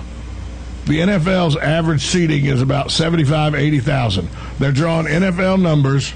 They just built huge stadiums because they wanted the revenue, If the stadiums were fit to be football stadiums of normal capacity, they wouldn't be losing fans. The stands would be full. Listen to this. The SEC is not the only person affected. Obviously, our economy is bad. It's going to be like this for still a little bit. Not a lot of people go to football games in general in this state. $75,000 on average go. That's a ton of people. Yeah, but look at Jaguars games, Dolphins games, Bucks games, Hurricanes games, Florida State games, USF, UCF. None of these stadiums are packed. You got a lot more schools to choose from around here. You don't want to go to the games to see them play Toledo to start the season off. There's a lot of factors going into this. You can't even drink alcohol at 90% of these stadiums. Thank you, Wisconsin. Miami, you can just because it's off campus. But most of these stadiums in the SEC, I assume you can't drink alcohol there. That's what people like to do. But Florida, after you say all that, they're still number 10 in the whole nation in average attendance last year. 87,000. It's not too bad. Buddy, the story that you allude to there, and I read it, the second paragraph of that story points to two factors. One is the increase of HD TV, the quality of the picture, the broadcast, the experience in the home. Okay, that's one. I don't think that's the biggest one. I think the economy is still the biggest one, and I think the SEC sitting in the South that has been hurt as bad or worse than any other part of the country. You could make your argument about the Rust Belt, yes. But the economy, I think, has got to be the biggest thing.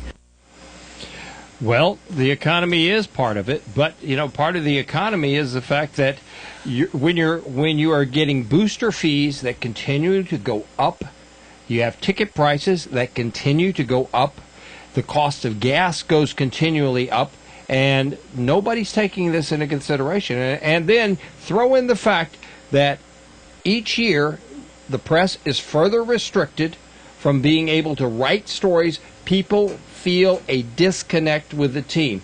You add in the economic factors with the disconnect, and you get what you've got today. And it is exactly what you point to, buddy. It is a culture of arrogance. And the SEC is dealing with that this week, and they say, well, we got to do something. Well, start out by, one of the things you could start out by doing is making a rule that says open up the locker rooms again. Make it so players have to talk. Make it so you can't shield the players. Let them put them in the position that they get to talk. At the press conference today, Jeremy Foley said even if the SEC goes to a 9-game schedule, league schedule, which is the talk now because they want to beef up the schedule, Florida will always play Florida State, but Miami is a different matter. Do you agree with that? I definitely agree with that. And this 9-game schedule, Jeremy Foley's opposed to it, and I understand why. He's got Georgia in Jacksonville. And now you're going to go to a schedule that is going to be in every other year. You're only going to have 4 home SEC games, and if one of those home SEC games is Georgia, that's in Jacksonville. So now you've only got 3 SEC games in Gainesville. That is not going to go well with this fan base, not at all. Then you add that in the fact that now you got 6 road games in the SEC, which is impossible. That means you got 6 games away from home, and Florida's economic model is based on a 7-game home schedule. This is an untenable 9-game schedule is untenable, but it's going to happen because ESPN wants it. We have seen this happen before our very eyes, as I said in that bite. brands you and I covered who traveled the SEC for several years, especially 3 years together around the league when times were fat. Everybody was making tons of money. The crowds were huge. The SEC grew unprecedented growth. They've added 2 schools now in Missouri and Texas A&M. They won the 7 national championships in a row. They continue to be the dominant conference, and yet they're leaking money. How can this be? Well, you start leaking money because boosters don't want to pay the fees.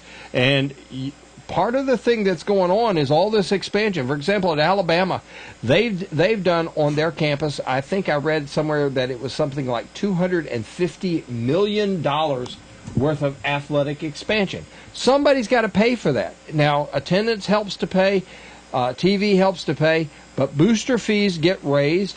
And now all of a sudden you got people who are having to decide, well, you know, I'm really a big basketball fan, and I'm a football fan too, but I'm having to decide between can I go to basketball and can I go to football. Basketball has always suffered at Florida because people say that same thing. I can't afford both. I can't afford to go to basketball and a football game, so they pick one or the other. Inevitably, they pick football. But now football's bleeding, and it's happening for the same reason. You got an arms race going on. Everybody's expanding their facilities. That debt service has got to be paid, and somebody's got to pay it, and typically that falls on the shoulders of boosters who already feel the pinch. There's the overlay of the academic issues where kids are not getting in school, and we're having 4th and 5th generation families who've had all graduated from Florida, had season tickets since their great-grandfather, and now suddenly their kids can't get into school because this has suddenly become Harvard. You know, I talked to my nephew today. He told me at Forest High School, usually there's 20 to 25 kids. They list all the kids on the wall as to who's going to the University of Florida. He said there are 3 up there this year. This is what's happening. And so you mentioned disconnect. That's exactly the right word. We'll take a break. We'll come back. We'll finish up with a comment on what's going on at Rutgers, for crying out loud. Can they ever get it right? How about the word vet? You ever hear that one? We're coming on Buddy Sports page after this timeout on 1370 AM, 96.3 FM, streaming live at WOCA.com. And, hey, if we had vet around here, JJ and I'd be unemployed. It'd be Corvette. The source. Hi, this is Buddy Martin for WinStar Medical Research. Every day we hear another story about innovation or about the cutting edge of technology taking place right here in Ocala. The power plant, IHMC, Ocala 489. But did you know that important medical research is also being conducted here that will impact hundreds of thousands of people in the country someday? Maybe you've heard the name WinStar, but like so many others, perhaps you didn't realize WinStar Medical Research is one of the top facilities of its kind anywhere in the U.S. There are important studies being conducted by a highly qualified team of medical experts at WinStar, impacting decisions of major pharmaceutical companies and bringing new drugs to market. And you can be a part of these studies, as so many local people are right now. WinStar has conducted more than 500 studies since its inception and would like to extend an opportunity to you to be a part of these. Call 877-629-5800 or 352-629-5800 if you'd like to know more. WinStar Medical Research, locally owned and operated in beautiful downtown Ocala. WinStar, seeking tomorrow's answers to the health questions of today. Hi, this is Buddy Martin. If you have an award or a trophy in your house, there's more than a good chance it came from BJ Trophies Gifts and Awards. At BJ Trophies, Floyd Hirschberger and his staff have a lot more than just trophies. Among the items they specialize in are donor recognition walls and trees, personalized or engraved gifts, cast bronze dedication plaques, wide format digital printing with posters, banners, and signs, and promotional products. Floyd is the official trophy and awards maker for the Voice of Ocala radio show and is North Central Florida's leader in custom recognition programs, corporate awards, industrial engraving, unique gifts, and advertising specialties. When Angie Lewis went shopping for something to award to the winners of her State Farm Good Neighbor Award, she shopped first at BJ Trophies Awards and Gifts. Check them out at 1735 Northeast Jacksonville Road on North Magnolia's Miracle Mile, or call them today at 352-732-2249. BJ Trophies Awards and Gifts. Trophies is just our middle name. WOCA, Ocala. Here's what you may have missed on the John Tesh Radio Show. Couples who are more materialistic have less stable relationships and report lower levels of marital satisfaction. People bashing each other and making comments they would never say to somebody's face. What makes people so rude online? First is the fact that sometimes we're anonymous. Volunteers who exercised for half an hour at night fell asleep significantly faster and slept more deeply than those who didn't exercise. Intelligence for your life on the John Tesh Radio Show. Don't miss this stuff. This is a public notice. Local residents can now save thousands of dollars on their next car, truck, or SUV. It's not a tent sale, because no tent is big enough to hold this many cars. It's ocalaforsale.com. Say goodbye to sticker shock. Ocalaforsale.com has thousands of vehicles with no stickers at all. But hurry, don't walk, don't run. Just sit down and log on to ocalaforsale.com. Prices and inventory change daily. Offer does not include dealer upcharge. Undercutting, loss proofing, factory surcharge, or delivery fee. See website for details. This is Don with ABC Fredericks Appliance. Here's my daughter, Lena. And hey, everybody, it's Lena. You need to come down to ABC Fredericks Appliance on County Road 25, just over the railroad tracks in Bellevue, where you are treated right with the right products like Whirlpool, Maytag, Crosley, and Speed Queen. These are the new ones. Don't forget, we also carry used appliances that we warranty. ABC Fredericks Appliance does repairs, too. Call us at 629-5181. ABC Fredericks Appliance on County Road 25, just over the railroad tracks in Bellevue. It's at 629-5181. News Talk 1370. WOCA invites you to discover your full business potential. News Talk Radio is the perfect environment for your advertising. WOCA's News Talk format pinpoints information-hungry, better educated, high-income adults. So use us to talk to them. Call 732-8000. 732-8000. We're Ocala News Talk Radio. News Talk 1370 WOCA.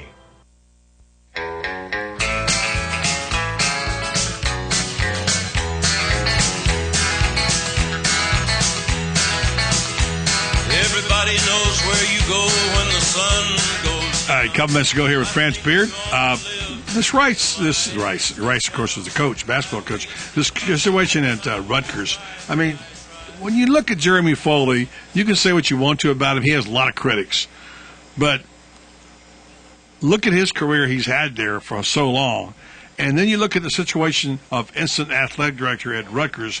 Obviously, they were in a big hurry to get somebody in, and they did a poor job of vetting her.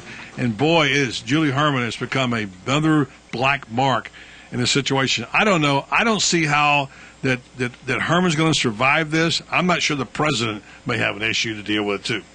Well, this is a woman that has been basically outed by her entire volleyball team at Tennessee, which said that she was just as abusive as the guy they just fired. Gary Parrish writes a great column in CBS Sports that says what happened 16 years ago probably shouldn't matter, except that it's happening at Rutgers where they just had to get rid of somebody for this. So it's kind of like this. How can you hire somebody to clean up a mess that's the same thing that you've done yourself? And, I agree with him. Did they even have a background check for this? Well, we don't know, because here's what they said. They've got the emails now, so people at ESPN, that took, among the 26-person member search advisory, and one of them, Robert Garuti, says no. He says, and he even warns them, let's not at this date attempt to convince ourselves and the public that this is sufficient time to deal deeply into either candidate's documents. Wow. They're saying that idiot. Yeah, they're going to say that the interview started 15 minutes late. There was no time to ask follow-up questions or probe deeply. So this is what we end up with. So that's not looking good for the folks up there at Rutgers, and it just seems to get worse and worse as the days go on. In Wednesday's Asbury Park, New Jersey press, it states that Rutgers paid $70,000 for a background check on Herman. They obviously need to give some. If they've got that kind of money to spend, they need to give me some. I believe we need to go into background check business. Throwing it away. We might be able to do a little better job than that. I thought we're like, all right, they're going to hire, a female athletic director. Can't possibly be anything bad about that. No, I was dead wrong. Here's a damning email from Aaron Zamet Ruddy, volleyball player at Tennessee, one of the 15 players who signed this letter in 1997, wrote on her blog Wednesday. This is at Tennessee whenever Herman was coaching there. After our season, the team got together, sans coaches, to figure out why we were all so miserable and why we felt so much animosity toward one another. We quickly realized Julie was the common denominator. Well, there you go. That's not exactly what you call a ringing endorsement of your coach right there. So I just don't think she can survive. That's my opinion. But how can the president survive? After all this? I don't want to say it's Penn State because it's not that bad. No. But it's the same kind of thing because you basically got what looks like a cover-up. Lack of institutional control, buddy. That's certainly it. It's your show, so your opinion counts. So there you go. Well, thank you. I appreciate that. That's the first time I've ever said that on this show. So. It is. And by the way, I'm having you vetted just in case. Okay. Because if you say things like that, there is a serious problem. There is a serious problem. Because we can't usually agree on much of anything. So, Francis, I'm glad to get with you today. Thank you for coming down, spending some time with us. You've been our intrepid correspondent up there in Gainesville for a long time.